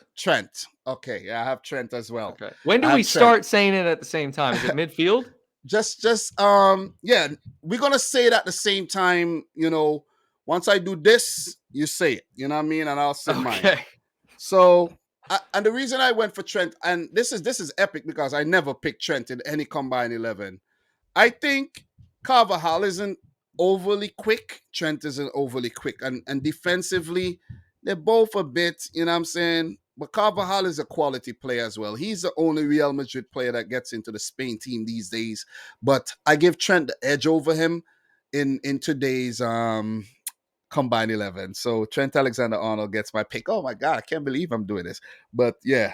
So the next center back, Konate. Matip. Well, no. This isn't a predicted 11. I know start. It's a combined 11. It's a combined 11. You don't think Matip's better than Konate? I think Matip is a quality center back, but I think Konate, with his youth and his speed and his physicality, is just edging past him a little bit. Okay, so I get it. The way I've Luis Diaz have leapfrogged Jota and Firmino in Liverpool starting 11. Sure, is similar. So yeah. I like that take because it's really, there's no right or wrong. It's 50-50. Yeah. Konate, I've said this. I'll continue to say it. 2 years from now, we will be talking about Konate as the best defender. He's massive. He's massive. You know what I'm saying? All right. The next one. Van Dijk. Yeah. No question. The reason I didn't go in with any of the Real Madrid center backs because Alaba is not a real center back. No, Eder Militao is okay, but I think he has a lot more growing to do. And Nacho is a bit part player. He plays right back, left back, center back, wherever you want him to play, basically. You know what I mean? Yeah. And I don't think defensively they are the best as well. And the last one, left back, Robertson. Robbo. Yeah. I'm going with Robertson over Mendy because Mendy is he has some good games and then he's a little iffy, but he's very good. But I think Robertson, with his experience, debate it. There's not even a debate. Yeah. There's a small debate for Mendy. Mendy's good. Mendy's at least better than our Mendy. Good. You know what I'm great. saying? He's good. He's better than our Mendy, and he's done a lot of good things for Real Madrid. You got to give it to him. You know what I mean? That was a big leap from obscurity to Lyon and then over to Real Madrid. You got to give it to him, but I think it's Robertson. Look, the goalkeeper, man. 1, 2, 3. Alisson. Yeah. And what's the reason why you go for Alisson over Courtois, though? He's the best 1v1 keeper in the world, hands down. Yeah. There might be some times where Vinicius' speed gets in behind, and I want Alisson for those 1v1s. As a shot stopper, honestly, Courtois might be better. Courtois might be better. They're both very good. Keeper. They're both very good shot stoppers. Overall, Alisson, in my opinion, is better than Courtois. However, when I watch Courtois and I see some of the saves, first off, he's like 3 inches taller. He's lengthy.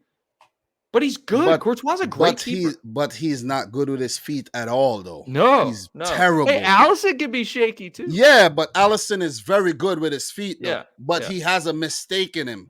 but he's good because if you look at Liverpool's style of play, they go back to Alisson a lot. Whenever they go back to Courtois, all he does is hits it down the field. Real Madrid do not play out from the back at all. They hardly play out from the back.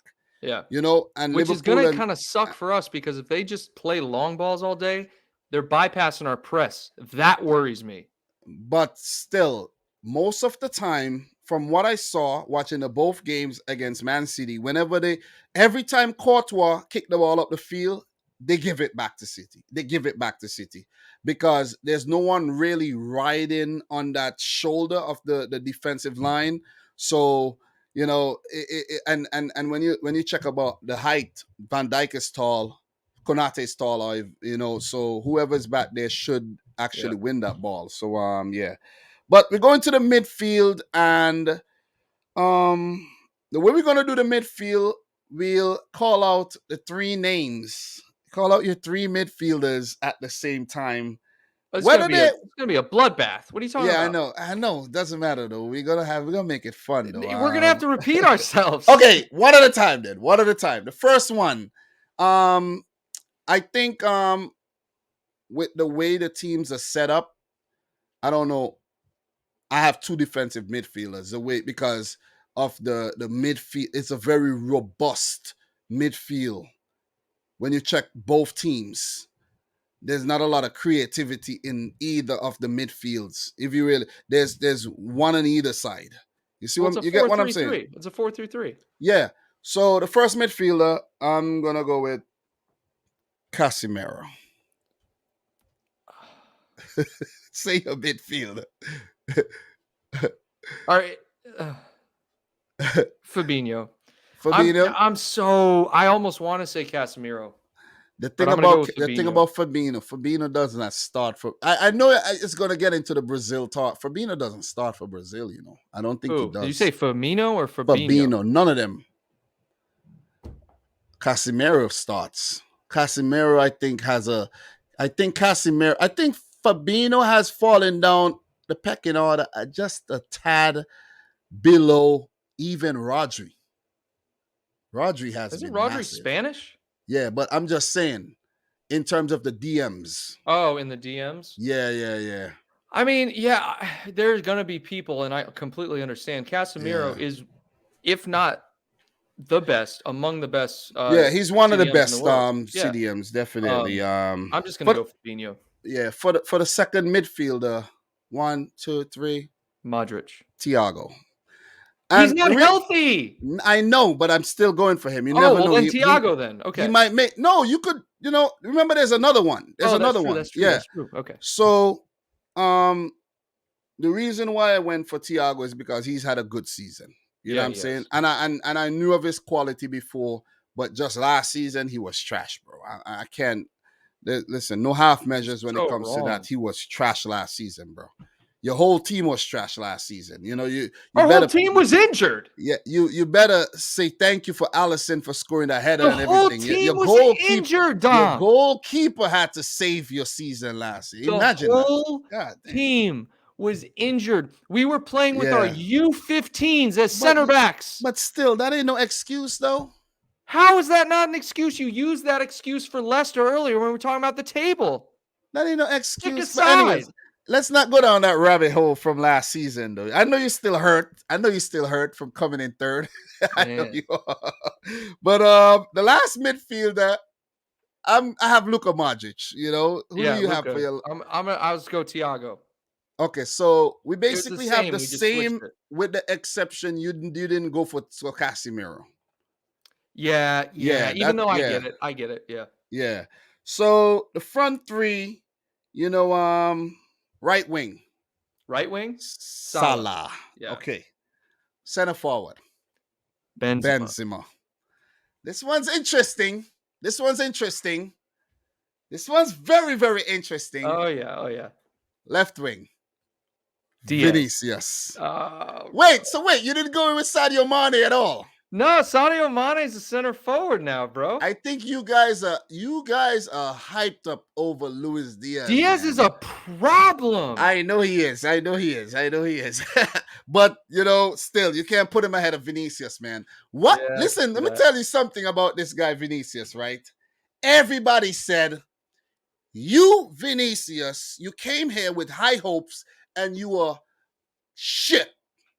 Basically, that's what No, you you're are. mixing up Vinicius with Hazard, bro. No, I'm telling you, Hazard, that signing flop. But I'm telling you, people said, you, Vinicius, your stat. If you go back and you check Vinicius's stats, Carl, I'm telling you that it's a vast difference. When I say a vast difference from the previous seasons, the man said, "Hey, what? What did you say? Okay, I got you." And he just stepped it up a whole nother level. And I think he deserves to be in this combined 11. 17 goals, 13 assists in La Liga alone, right? 3 in the Champions League with 7 assists. The man has 20 goals and 20 assists in the Champions League and the league combined. These numbers are nuts. He's good. Do you know what his numbers were like last season? 6 goals and 7 assists. I'm telling you. Kid's 19 or 20. Bro, the kid stepped up, man. He listened to his critics and he stepped up. So good. He's look, good. Now that we got the combined 11 in, who you think? Well, we're not really. Both are great managers, man. Klopp, Ancelotti. Klopp. I don't really want to get into that debate right now. But can't. I didn't pick a manager. I know Liverpool. Why? Let me ask you a question. Why does Liverpool fans, right, think that their players are the best in every possible playing position? I'll tell you exactly why. It's because of Jurgen Klopp. That is exactly why. But it's an opinion. Any of these other players 2 seasons ago, if we're making a combined 11. It's an opinion, though. No. Listen, though. The reason they say that is because when players come to Liverpool under Klopp, they become, this is the cliche statement, they become superstars. They really become the best version of themselves. Okay? Nobody's talking about Bobby Firmino until he comes to Liverpool. Nobody's talking about Mo Salah before he comes to Liverpool. You're right. I don't think you need to elaborate. You're right. Look at Tsimikas and what he's done since he came over to Liverpool. It's also a passion thing. Like, I'm never going to look, unless it's Karim Benzema, right? I mean, I'm never going to look at a player. Liverpool are the best team in the world right now, arguably. They're up there. So is Man City. I don't think you can say Madrid are one of the best teams in the world. But they're up there. I think you can because they are the champions of La Liga, and they're in the final of the Champions League and they could go on to win it, which brings us to the point, who's winning the Champions League? I know you're a Liverpool fan. You're going to say it's Liverpool.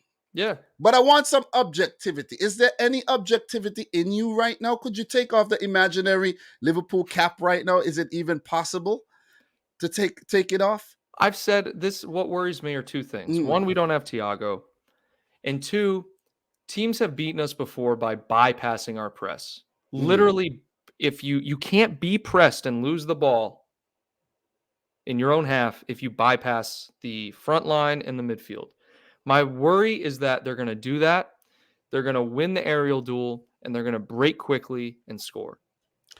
I think that's it. I think the key for Liverpool, you have to take your chances.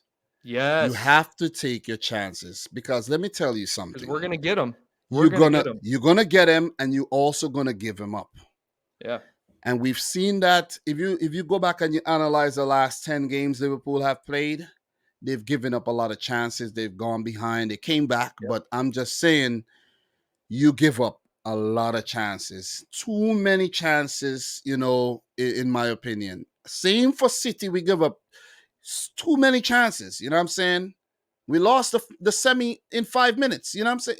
Come on. You know what I mean? You also won the league in 5 minutes. Yeah, I know. you know what I'm saying? Thanks, Madrid, for the lesson. But I'm just saying, having played Real Madrid, you played them last season, they're not playing around. You played them in the 2018 final. We played them 2 seasons ago. We beat them. But this season, they have been, when they have their opportunities, they're not going to have many, but when they have the opportunities, that guy Benzema is something out of this world this season, man. It's a And problem. he's a problem, man. He's a problem. I'm telling you. And Kyle, I don't think I'm gonna make another Champions League preview video. This is my Champions League preview video, and I'm saying I worked very hard on it, and I had a real distinguished guest, and this is trophy talk. You see what I'm saying? Damn right. And look, I know I'm gonna look like a bad guy, a villain right now, and I'm gonna look salty. Oh, Dom, you don't want the best for Liverpool or whatnot. But I just have a feeling this Madrid team, man, what they've done, right? And I'm gonna explain myself. Oh, please do, because if What you they've even done. try to say what they've No, done versus what no, no, we've no, done no, this no. I'll season, let you. you I'll can't talk compare the about you guys. two. I'll talk about you guys as well. But what they've done have been massive. They've been vulnerable, but they've also shown that they can come back. And we saw that against a PSG team with Neymar, Mbappe, Messi, Verratti, you Team's name garbage. it, Marquinhos, Donnarumma, you name. I don't know if all these players actually played in the game, but I'm just saying this was a quality PSG team, in my opinion. They won League On again. No. They. They have quality players. They are not a quality team. Come on. Okay, all right. Come on. Difference in opinion, but on paper, they're good. They look good. Yeah, sure. They weren't good enough. They got knocked out in the round of 16. Pathetic, if you ask me, having Messi, Neymar, and Mbappe in your team and not making it further than that. But who did that? Real Madrid. You go to the champions, Chelsea. They beat Chelsea at Stamford Bridge. Went back 3-0 down. Bounced back. 2 goals. Took it away from Chelsea. Broke their hearts. They did the same thing. City 4-3. Go to Madrid. We're 1-0 up. They bounced back. Broke our hearts with 3 goals. This team is just like it's written. It's just like it's written for them to go on to win it, having done so 13 previous times, right? And, when it comes to Champions League, I know Liverpool like to puff out their chest and they like to talk about their 6, but Real Madrid is the team that you have to actually look up to and be like, okay, you got 13. You see what I'm saying? So they're massive, man. They're massive. You know what I'm saying? And you talk about you guys like to talk about fan. They have a massive fan base. So when they talk about fans, it's the same effect. They're passionate. Look at the whole Mbappe situation. You see what I'm saying? The league. Mbappe don't go to the Real Madrid. The league wants the sanction. But then again, La Liga is kind of weird. They let Messi leave, but they get mad over Mbappe not coming, which doesn't make any sense. But Real Madrid, bro. Ancelotti. I have a feeling they're gonna win the Champions League title, and you guys are going into this, in my opinion, as the underdogs. That's what I think, because you have pedigree, you have quality, you have history, but so do they. You know what I mean? And they won the title. They've been able to rest their team for a longer period. They've had more time to actually think and plan. And this is chess, not checkers, And for you've just had a lot going on. You just had a lot of injuries. Players not 100% fit. You had to deal with the cup final. You won that. You had to deal with the Premier League title race. You missed out on that. It's just so much. And then the players already scheduled to play next week again in various squads, and it is so much to go to deal with, in my opinion. And I just think Madrid's gonna win it at the end of the day. I don't know. I'm not going to be able to predict how they win it within 90, 120 minutes, whatever, penalties.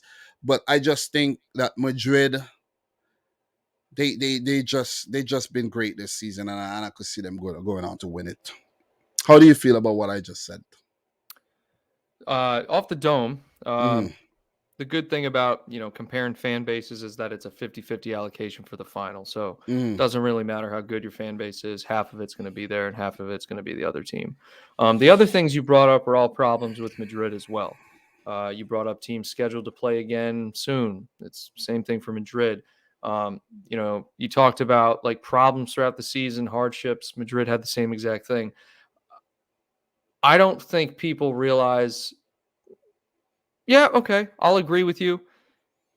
Pedigree-wise, we're looking up to Madrid. Absolutely. Okay? Absolutely looking up to Madrid. Quantitatively, okay? Qualitatively, right now, okay? There's a famous saying in finance, past performance is not a predictor for future gains or future performance. The same exact thing goes for sport. I don't care how good you were back in 2018, in 2012, in 2009. I don't care about the past results. I never have. It's good for comparison and talking points, but that's fine. Right now, qualitatively, Liverpool are a better team. Now, with that said, anything can happen in the Champions League final. It's the Champions League final. Okay? That's why we pay the money to watch the sport. That's why we do what we do, Dom. We do it in hopes that our team can reach this point. And Liverpool have done it. I absolutely love this tournament. I love everything about the team that we've created, that Klopp's assembled. He's instilled a winning mentality in this team. Liverpool cannot be seen as the underdogs going into this tie. They cannot be seen as the underdogs. So do you see it as a 50-50 affair then? It is as close to a 50-50 affair as you can get. As close to a 50, aside from maybe Liverpool, Man City. Look, Liverpool. It is as close to 50-50. Liverpool are monsters. Forget about what I said, right? Liverpool could well go on to win this. It's just my take and how I feel. But if Liverpool do go on to win it, I'm not doubling, back on what I say or anything. But I know that Liverpool are capable of going out there and beating Madrid, getting their revenge from the 2018 final. I know they're capable of doing it. I know they can. But I'm just saying, I just think they have a lot more going up against and going against them in this final as well. Where as for Real Madrid, I think they have the momentum. Because if you really look at Liverpool, they have been a bit shaky recently. You know what I'm saying? And I don't know if you're going to get, I don't want to use the word lucky, but I don't know if you're going to be as fortunate against Madrid. You went behind against Villarreal. You went behind against Aston Villa. You went behind, was it Aston Villa you went behind, right? Was it? I think so. You went behind. You just keep going behind and you're coming back. You're doing things the hard way, in my opinion. That is the exact argument you just used for why Madrid are going to win, because they've gone behind and battled that. No. Just listen to me. No, hear me out. I said recently. What I'm saying is that the argument doesn't matter the timeline. The argument you used the same exact argument to put Madrid above us. That now you're using to bring Liverpool down. No, I'm not bringing anybody down or putting anybody up. Okay, I'm not doing any of that. We're not gonna take it on that level. You see, we're talking about a game here, then right? Clarify. But what I'm saying is that I'm talking about recent matches in the build-up to the final. You see what I'm saying? The game against Wolves, the game against Villa, the game against Villarreal. I'm just looking at some game, the second legs. I know Madrid has been up and down, but also you guys actually had the advantage. You guys had the advantage in those Champions League games, and you were kind of shaky in the second legs. You see what I'm saying? That's that. You're a bit shaky. So when you put all of that into perspective, it's hard to pick a winner of this Champions League. It's really, really difficult. And for me, I'm putting myself in a very difficult spot because I have a lot of Liverpool followers on the channel. And I know they're going to come at me and they're going to be like, and they're going to argue and say, some people may even unsubscribe and, they may not agree. But prove me wrong. Liverpool, go out there, prove me wrong. Defeat Madrid. Lift your 7 Champions League title. It's a table. Your 7 Champions League title. And then you say, look, what were you saying now? Talk to me now, right? But the players need to go there and they need to rally and they need to make it happen. And Real Madrid are not going to be an easy opponent to brush aside. Neither will Liverpool. But I know Liverpool. I know the weak points. You see what I'm saying? And I know they're going to give up. I know they're going to give up chances. If Benzema is on point, Vinicius and these guys, they'll pick you apart. And Liverpool could easily do the same against Real Madrid. That is why it's so difficult to predict this Champions League final. I don't know if I could go around YouTube and find, you can't predict it. You couldn't do it. It's hard. It is hard, but we are put in this difficult spot. You are put in a spot where you are, as a Liverpool fan, it will be, it's unfair to ask you to predict against your team as well. You see what I'm saying? If you're going to be a fan of a team that's involved in getting trophies, you got to talk about it, bro. Yeah. That's true. That is true because there's a lot of teams that's not even in this trophy talk thing. You know what I'm saying? But Kyle, what's your final verdict? I'm going for Real Madrid to win the final, though. You know what I mean? I'm gonna deal with the backlash. Whatever backlash I deal with it. It will make a greater story for me to come out and say, "Hey, I was proven wrong." So you're going for your team to pull it off. Why? Within 90, 120 penalty. What do you say? I think it goes to extra time. Extra time. Okay. If I can't do another penalty shootout, bro, I cannot do another penalty shootout. We got to win this one. Because Salah wants revenge. You know, there's no Sergio Ramos, of course, and there's no Ronaldo, of course. There won't be Bale to torment you. You know, so was Ronaldo at the club in 28? Yeah, he was there, right? He was there. Yeah, he was there. You know, so yeah. Good luck, man. That's good luck. Thanks, good luck. Man, we need it. If you win it, I know I'm gonna have to deal with that all summer, but it'll be fun. It'll be a fun conversation. I'll make a video, I'll come out and I'll talk about it though. But good luck to both teams though. But Kyle, it's been a long one, bro. We gotta land the plane. And we always land the plane on, little news, transfer dealings. Do you have anything that you wanna touch on though? Anything on your end? No, I think what both teams are doing right now is prepping for the future, and I'm mainly talking about Man City and Liverpool. I think I'm just so excited to be a part of everything, whether it's, the fan base itself, the success of the team, what we're doing here with Trophy Talk. It's just an exciting time for the Premier League. I mean, it's growing over here in the United States. It's going to continue to grow. And you got new fans every day of all the clubs. And it's just an exciting time, man. And I'm looking forward to this final on Saturday. Definitely, man. So just in terms of some news and some transfer rumors and all that good stuff, I've read that Vincent Kompany is actually a candidate for Burnley manager. Former City legend as well, Premier League legend. And look, now that Burnley are relegated, it could definitely happen where we could see him starting from the Championship. It would have been kind of weird seeing him managing in the Premier League, from Anderlecht to the Premier League. So, so that's something.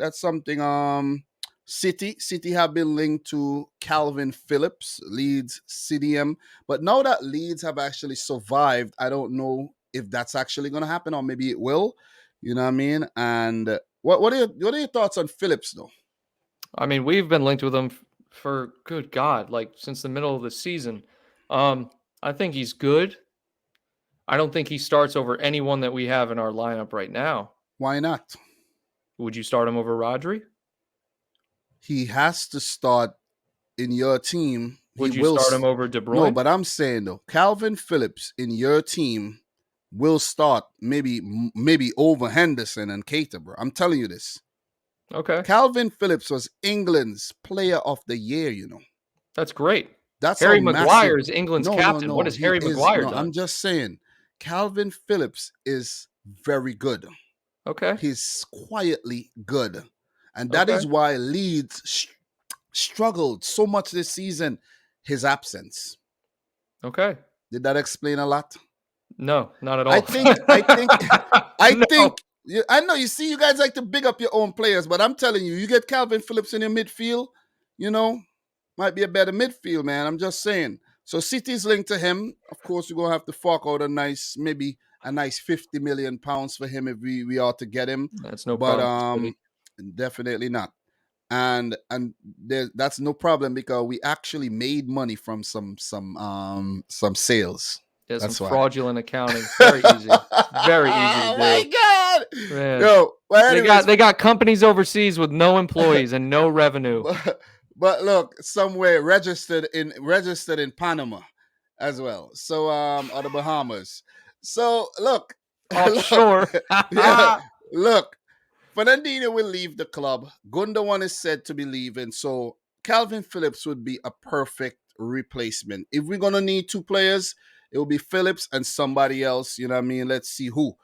Man City has also been linked with the Catalan left back from Brighton, best hair in the league, Mark Cucurella, and the fact that he's from Catalonia, like Pep Guardiola, I could see this one happening as well.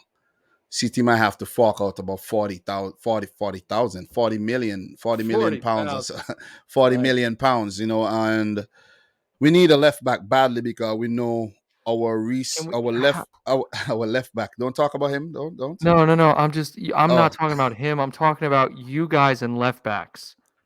yeah, I know, man. Mendy. It's fucking hysterical. But isn't it crazy that we brought in Angelino and then he goes over to Leipzig and does? He's like, It is crazy. This is my he's point. sick You over there. guys have a cancerous left back problem. Doesn't matter who you guys bring in. And you know what's crazy? We have such a left back problems, but they keep buying right backs. We don't.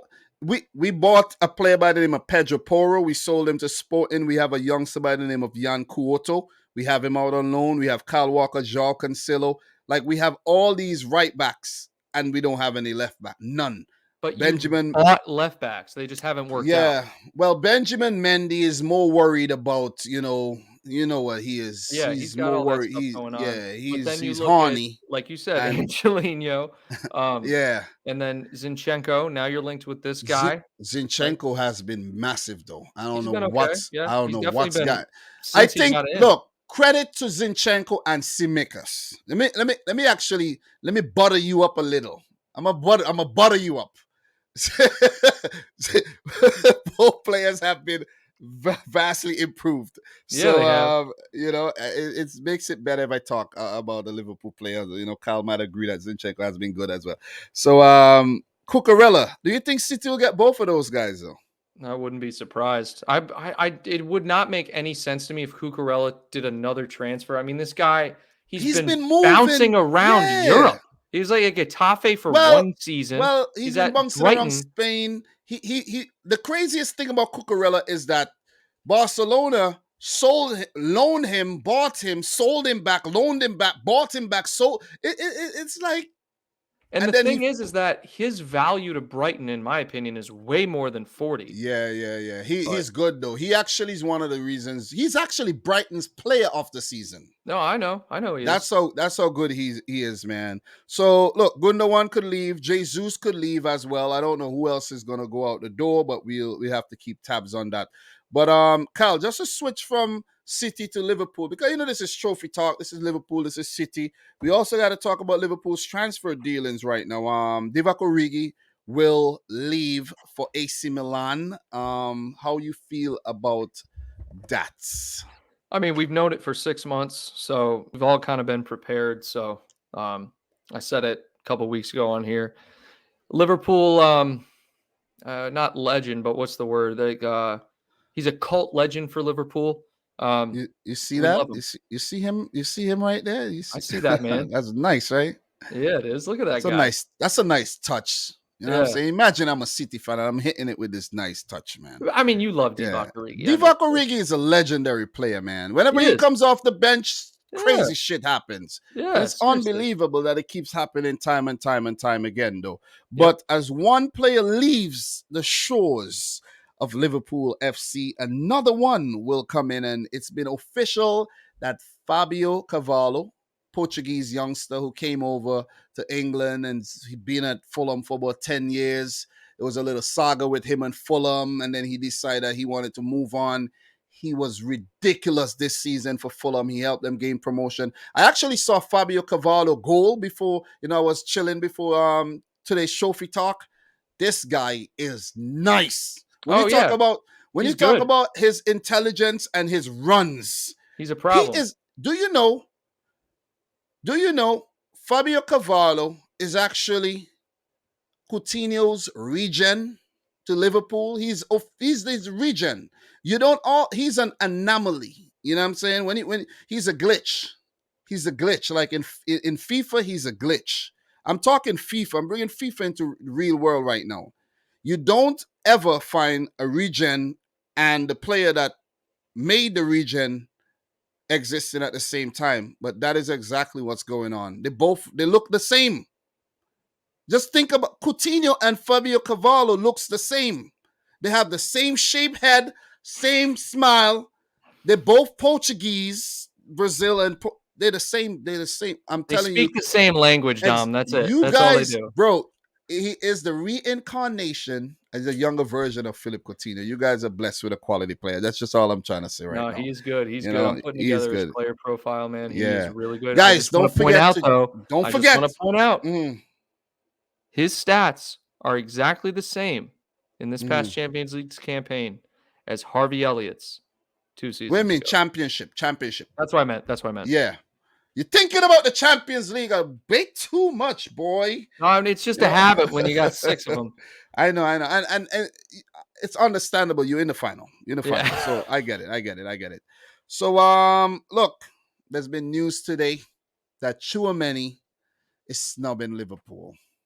Dude, he was snubbing Madrid 2 weeks ago. 2 weeks ago, he was snubbing Madrid. So I don't know what's going on. He's doing the Mbappe. He's pulling a little playbook. It must be a French thing. He's pulling it out, and he's saying, I need this. I need a company bus. I need a private jet. I need this and that. He's going to Madrid, bro. He wants the money. Give it to him. You don't think he's coming to you, right? No, dude, we're not pushovers. It's up to him.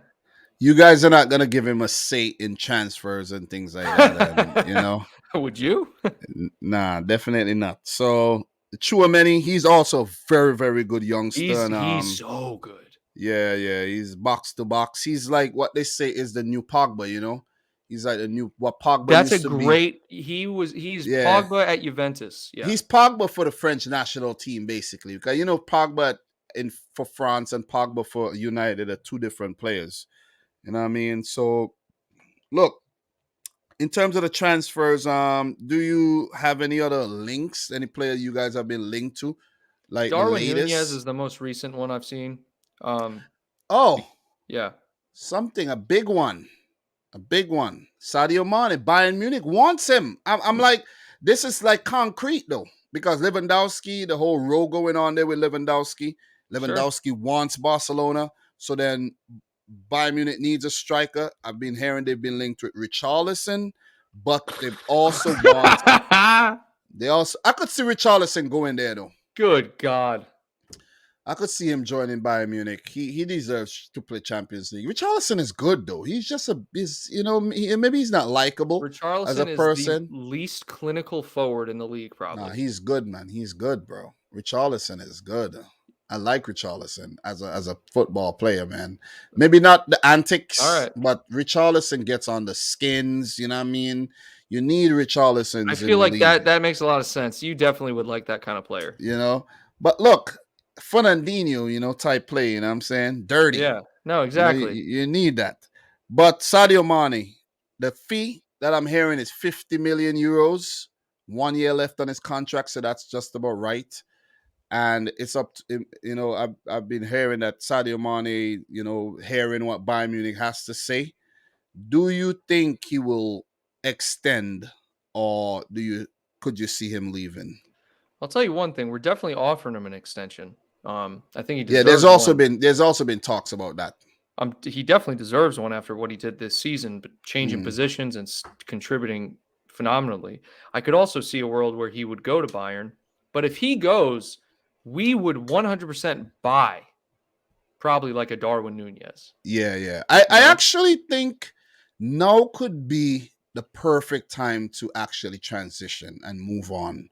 Because I know as great as Mo Salah and Sadio Mane have all, you know, been together, sometimes they get in each other's way though.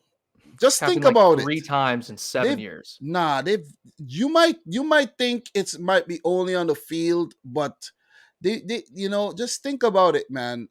Just think about it. Nah, you're trying to create something, bro. It's not No, there. I'm not. It's not there. Mane and Salah, Senegal versus Egypt. Mane winning both the World Cup and the AFCON. And since then, Salah, he's been scoring sporadically and assisting as well, but he's not been the same though. And I could see just with Mane out of the picture, he could just say, okay, oh yeah, let's go again. You know what I mean? He's been going, but Nah. just I don't know. Nah, that's speculation. You're reaching. You're reaching, I Dom. don't know, bro. I would like to see Mane at Bayern Munich, though. You know what I'm saying? And he won't be a problem for me in the league either. So Yeah. So he's scared. Dom's scared. No, he's a good player, bro. Mane I want to see him at Bayern Munich, so I don't have to deal with him in the league. You're scared. Exactly. Mane is a good player, bro. Mane at Southampton. Mane at Southampton was a whole different beast, man. And then at Liverpool, it's like he was refined. You see what I'm saying? I think Southampton, he was more the raw version, but at Liverpool, he became more refined. Southampton, explosive. Fastest hat trick in the league, explosive. You never expected Mane was going to hit you like that. You see, and he's done well, man. He's done well. Over 100 goals in the Premier League. Only second behind Salah and Drogba now, I think. So who knows, man? I think he'll extend. Liverpool is basically engraved in his skin. Yeah. Engraved in his soul. They bought him. He's won a Champions League, a league title, World Club. What else? What else do you need, man? So yeah, I think that's pretty much it. In terms of transfer, City bought, of course, Erling Haaland.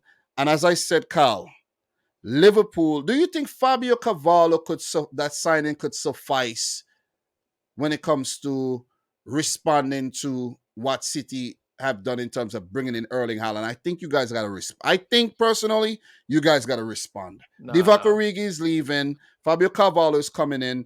But I think you guys need a massive signing to add to your repertoire. That's what I think. No. Well, here's the problem. Or you guys signed Haaland as a response to what happened this season. No, we didn't have any striker. We haven't had a striker for God knows when. I know, but you guys make responsive signings, like reactionary signings. We don't.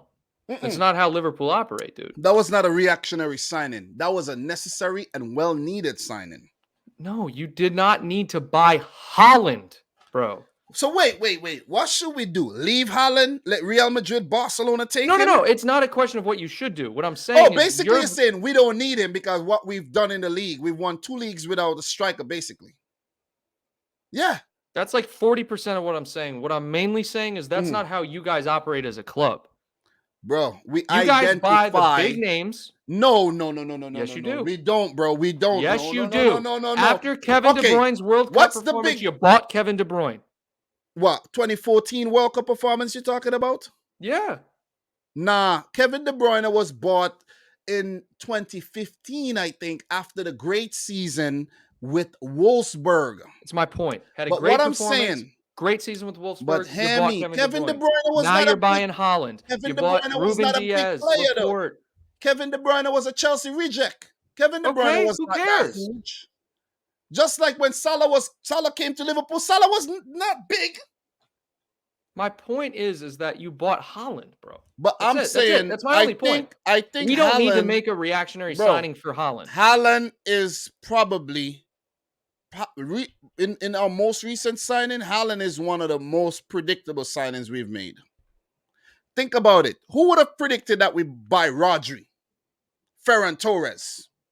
Just think about it. The Rodri one I saw. Yeah. Sane. All these guys, they weren't big. Jesus. All these guys, they weren't big. Sterling was at Liverpool. He was explosive, but he wasn't like a superstar already.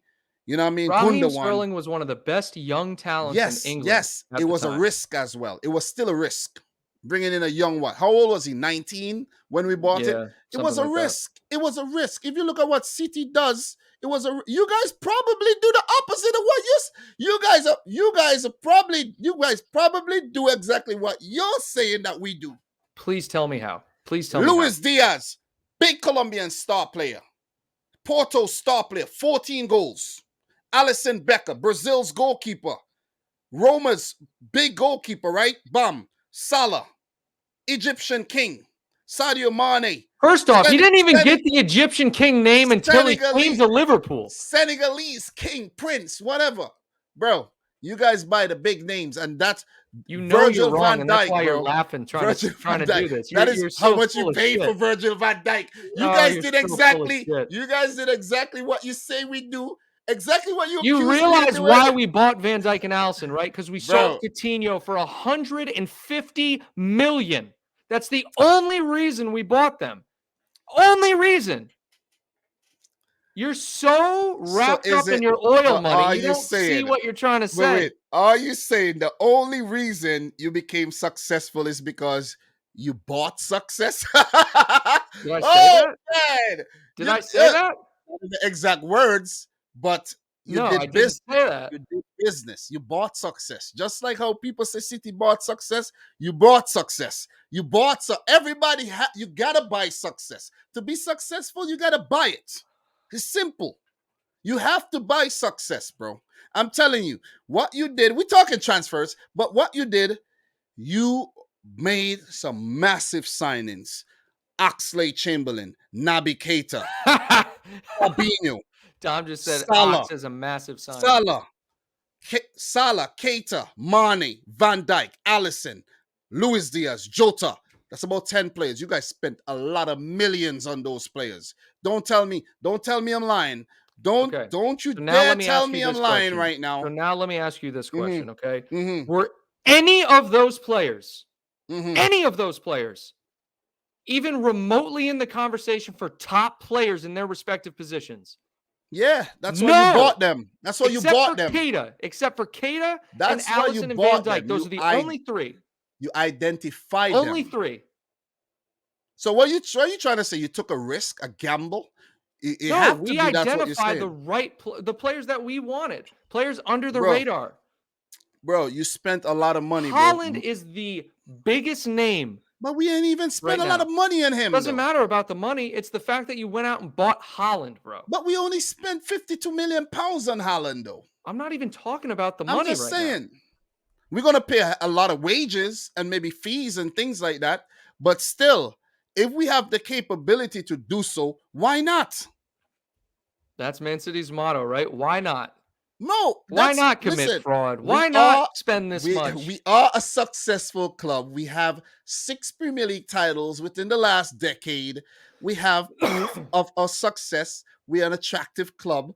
We generate a lot of income. And we bring in players. Simple. You know what I'm saying? But look, this could go on all day. We got to finish this thing off. Look, Kyle. Yes, bro. Yeah, Kyle, just to finish things off, bro, City did launch their home kit last season, and it was said it was the most successful launch yet with record sales on the first day. And Bell was the most sought of the numbers, and he recently passed away as well. Legendary player, number 8. But I'm pretty sure that Erling Haaland was the second, most requested name to put on the jersey there. I have the jersey, Kyle. It's right up there, but I don't want to take it out the box. I will leave this stream. I don't want to take it out the box because I want to do like a special unboxing video like I do every season. So it's sitting there, right? I got to work on that one. But yeah, that's something. I know your home kit was launched already. We already put out a reaction clip to that one. So, and all the away and the third kits, the concept. So that's covered already. Look, there was a PFA fans Player of the Year nominees were Conor Gallagher, Mo Salah, Trent, KDB, Foden, and Declan Rice. And the fact that Kevin De Bruyne, like I told you, you said PFA Player of the Year. No, but I told you Kevin De Bruyne was going to win EA Sports Player of the Season. That's not what you said. It's not what you said. You said PFA Player of the Year. Who's going to be? No. That wasn't. Okay, I got mixed up because there's so many awards, right? Awards. There's the football writers. There's the EA Sports, PFA. PFA. And Mo Salah won one for some other country recently. Okay, but these awards mean nothing. The only one that matters is when your peers vote you. That's the only thing that matters. Hear me out. EA Sports Give me a fucking break. Before you even go down on a tantrum and throw a tirade right now, look, look here, look here. Just hear me out. Hear me out. We talked about this twice. We spoke about the PFA and we spoke about the EA Sports. I think the second time I corrected myself. There's so many awards I got mixed up, right? But it doesn't matter. Congrats to Salah for winning the Football Writers Award, right? But I think the Kevin De Bruyne winning the EA Sports Player of the Season was actually a sucker punch. And Liverpool fans never saw that coming. Remember we discussed this a few times. EA Sports is because Salah's going to win PFA Player of the Year. Let's see. In actuality, it's a sucker punch to Kevin De Bruyne. No, he had to win a sponsored award. No, because it's a marketing campaign award. Fans vote, a panel. There's a lot of, so I think he deserves it, bro. I've been explaining this all season. You haven't been listening. Phil Foden. I've been listening. Phil Foden won the player of the season, the young player of the season. That one was kind of shocking to me. I thought they were gonna. Yeah, I think they were gonna give it to one of the other players, like a Saka, a Gallagher, one of them guys, a Declan Rice, maybe. Even a Trent, but he's already won it. Phil Foden won back to back. He won it last year and he won it again. Trent, I think, won it maybe like in 2018 or something like that. Raheem Sterling won it recently too. So it's Kevin De Bruyne and Phil Foden. And I don't know if you know about this one. Nobody pays attention to the Premier League 2, which is the under 23s, I think, right? James McAtee, promising City midfielder, attacking midfielder, won the award for that league. And I want to just send some warning shots to you, Kyle. Oh, he didn't win it. Dang, he was running. I want to send a warning shot for you. Fabio Carvalho is on another level. He's already playing big boy football, right? Oh, yeah. Look out for McAtee, James McAtee, and look out for Cole Palmer. I'm pretty sure you've seen and heard of Cole Palmer, but I actually think Cole Palmer is going to be like Cole Palmer will be the next Foden. Palmer is nice. I'm telling you. Is there any youngsters from Liverpool we should look forward to? Tyler Martin. Is that one? He's pretty good. I honestly think I can't even remember his name now because we loaned him out. Oh God, I'm pissed off. I can't remember his name. Is it Ben Woodburn? No, fuck no. No, it's Is it Sepp Vandenberg? No, you won't know him. You won't know him. He only played a couple Champions League games. Anyways, Harvey Elliott. It's a good one. Trust me, I know him. Cade Gordon. Trust me, I know it. He played a couple Champions League games. You sure it's not Ben Woodburn? You sure we didn't cover this on the last? Dude, Ben Woodburn hasn't played for us since like. I think he was like the youngest goal scorer of all time. Yeah, for Liverpool. Yeah. But no, this guy, I'm really pissed. I can't remember his name because I was raving about him before the season started. He played in the Champions League last season in the group stages, and then this season we loaned him out. I probably know of him, but I just can't remember. Leighton Clarkson. Oh, Clarkson. Yeah. I heard about him. Yeah, kid's good. Kid's good. So yeah, let's see, man. Let's see. So Kyle, I think we touched on everything, man. You know what I mean? In the future, I'd like to, we rate the players, what they did this season. We look into that and some more fun stuff. This has been the longest episode we've done. It's long, but it's been the best one in my opinion. It's been fun, man. Yeah. Seamless, man. Seamless. How could you sit down and seamlessly just talk about trophies for 2 hours, man? You know what I mean? Dude, this is like when you meet a new girl and you guys just talk for hours. Bro, you know what I'm saying, bro? Do you know? I know both of us have girls already, right? We're tied up. We don't need to be too loud here. But you remember when you meet that girl for the first time, bro, you just want to talk to her all day. And then you can't wait till tomorrow again to talk all day again. Yeah, bro. Bro, man. You get the butterflies when they text you. Bro, I'm telling you, the butterflies is the special thing, man. The butterflies, that's a key word there, man. And, listen, City give me butterflies, man, and I know Liverpool does as well. So I'm in love with them. That's for sure. I'm telling you, man, you gotta love your team, man. You gotta love your team. Yep. So we are Americans, and people may actually look at us and say, "Oh, look at these two Americans waffling on about." Listen, let me tell you, Kyle, who owns the Premier League? Who owns the league? Fans. No. Who owns the Premier League? It's NBC, isn't it? Bro, it's America, bro. Listen, look at the Premier League clubs. American owned the freaking Premier League, bro. I'm telling you this. And I don't know why people don't see this and they come and they want to talk down America. And let us take all our investments out the league and you'll see how many clubs go into administration. Just see. I mean, I don't even care about all that. My only thing is that who gives a shit where you're from? Exactly. If you look at the makeup of all the teams, right? Bro? If you look at the makeup of all the teams, do you think the teams would? Do you think Brexit FC did well this season? They got relegated. Nothing bothers me more than that stuff, dude. Nothing bothers me more than like people. Exactly, man. That. Exactly. But look, Kyle, it's been fun, bro. Yes, sir. This one was epic. Next week is going to be even better. Promise you. Yeah. Hopefully. And we will be talking about the Champions League final next week. Okay? So make sure you come back for more, though. Make sure you come back for more. So, Kyle, anything you want to say to the people before you go, bro? I got to take a piss. That's it. I'll see you guys next week. And I just want to say I have not been taking the piss. Okay? Just want to put it out there. Have not been taking a piss when it comes to Liverpool, and yeah. But guys, Dominic Rich, links in the description box down below. Kyle from Nothing But Reds, also in the description box. This has been the most epic series I've done with somebody. I just gotta put it out there, man. I'm honored.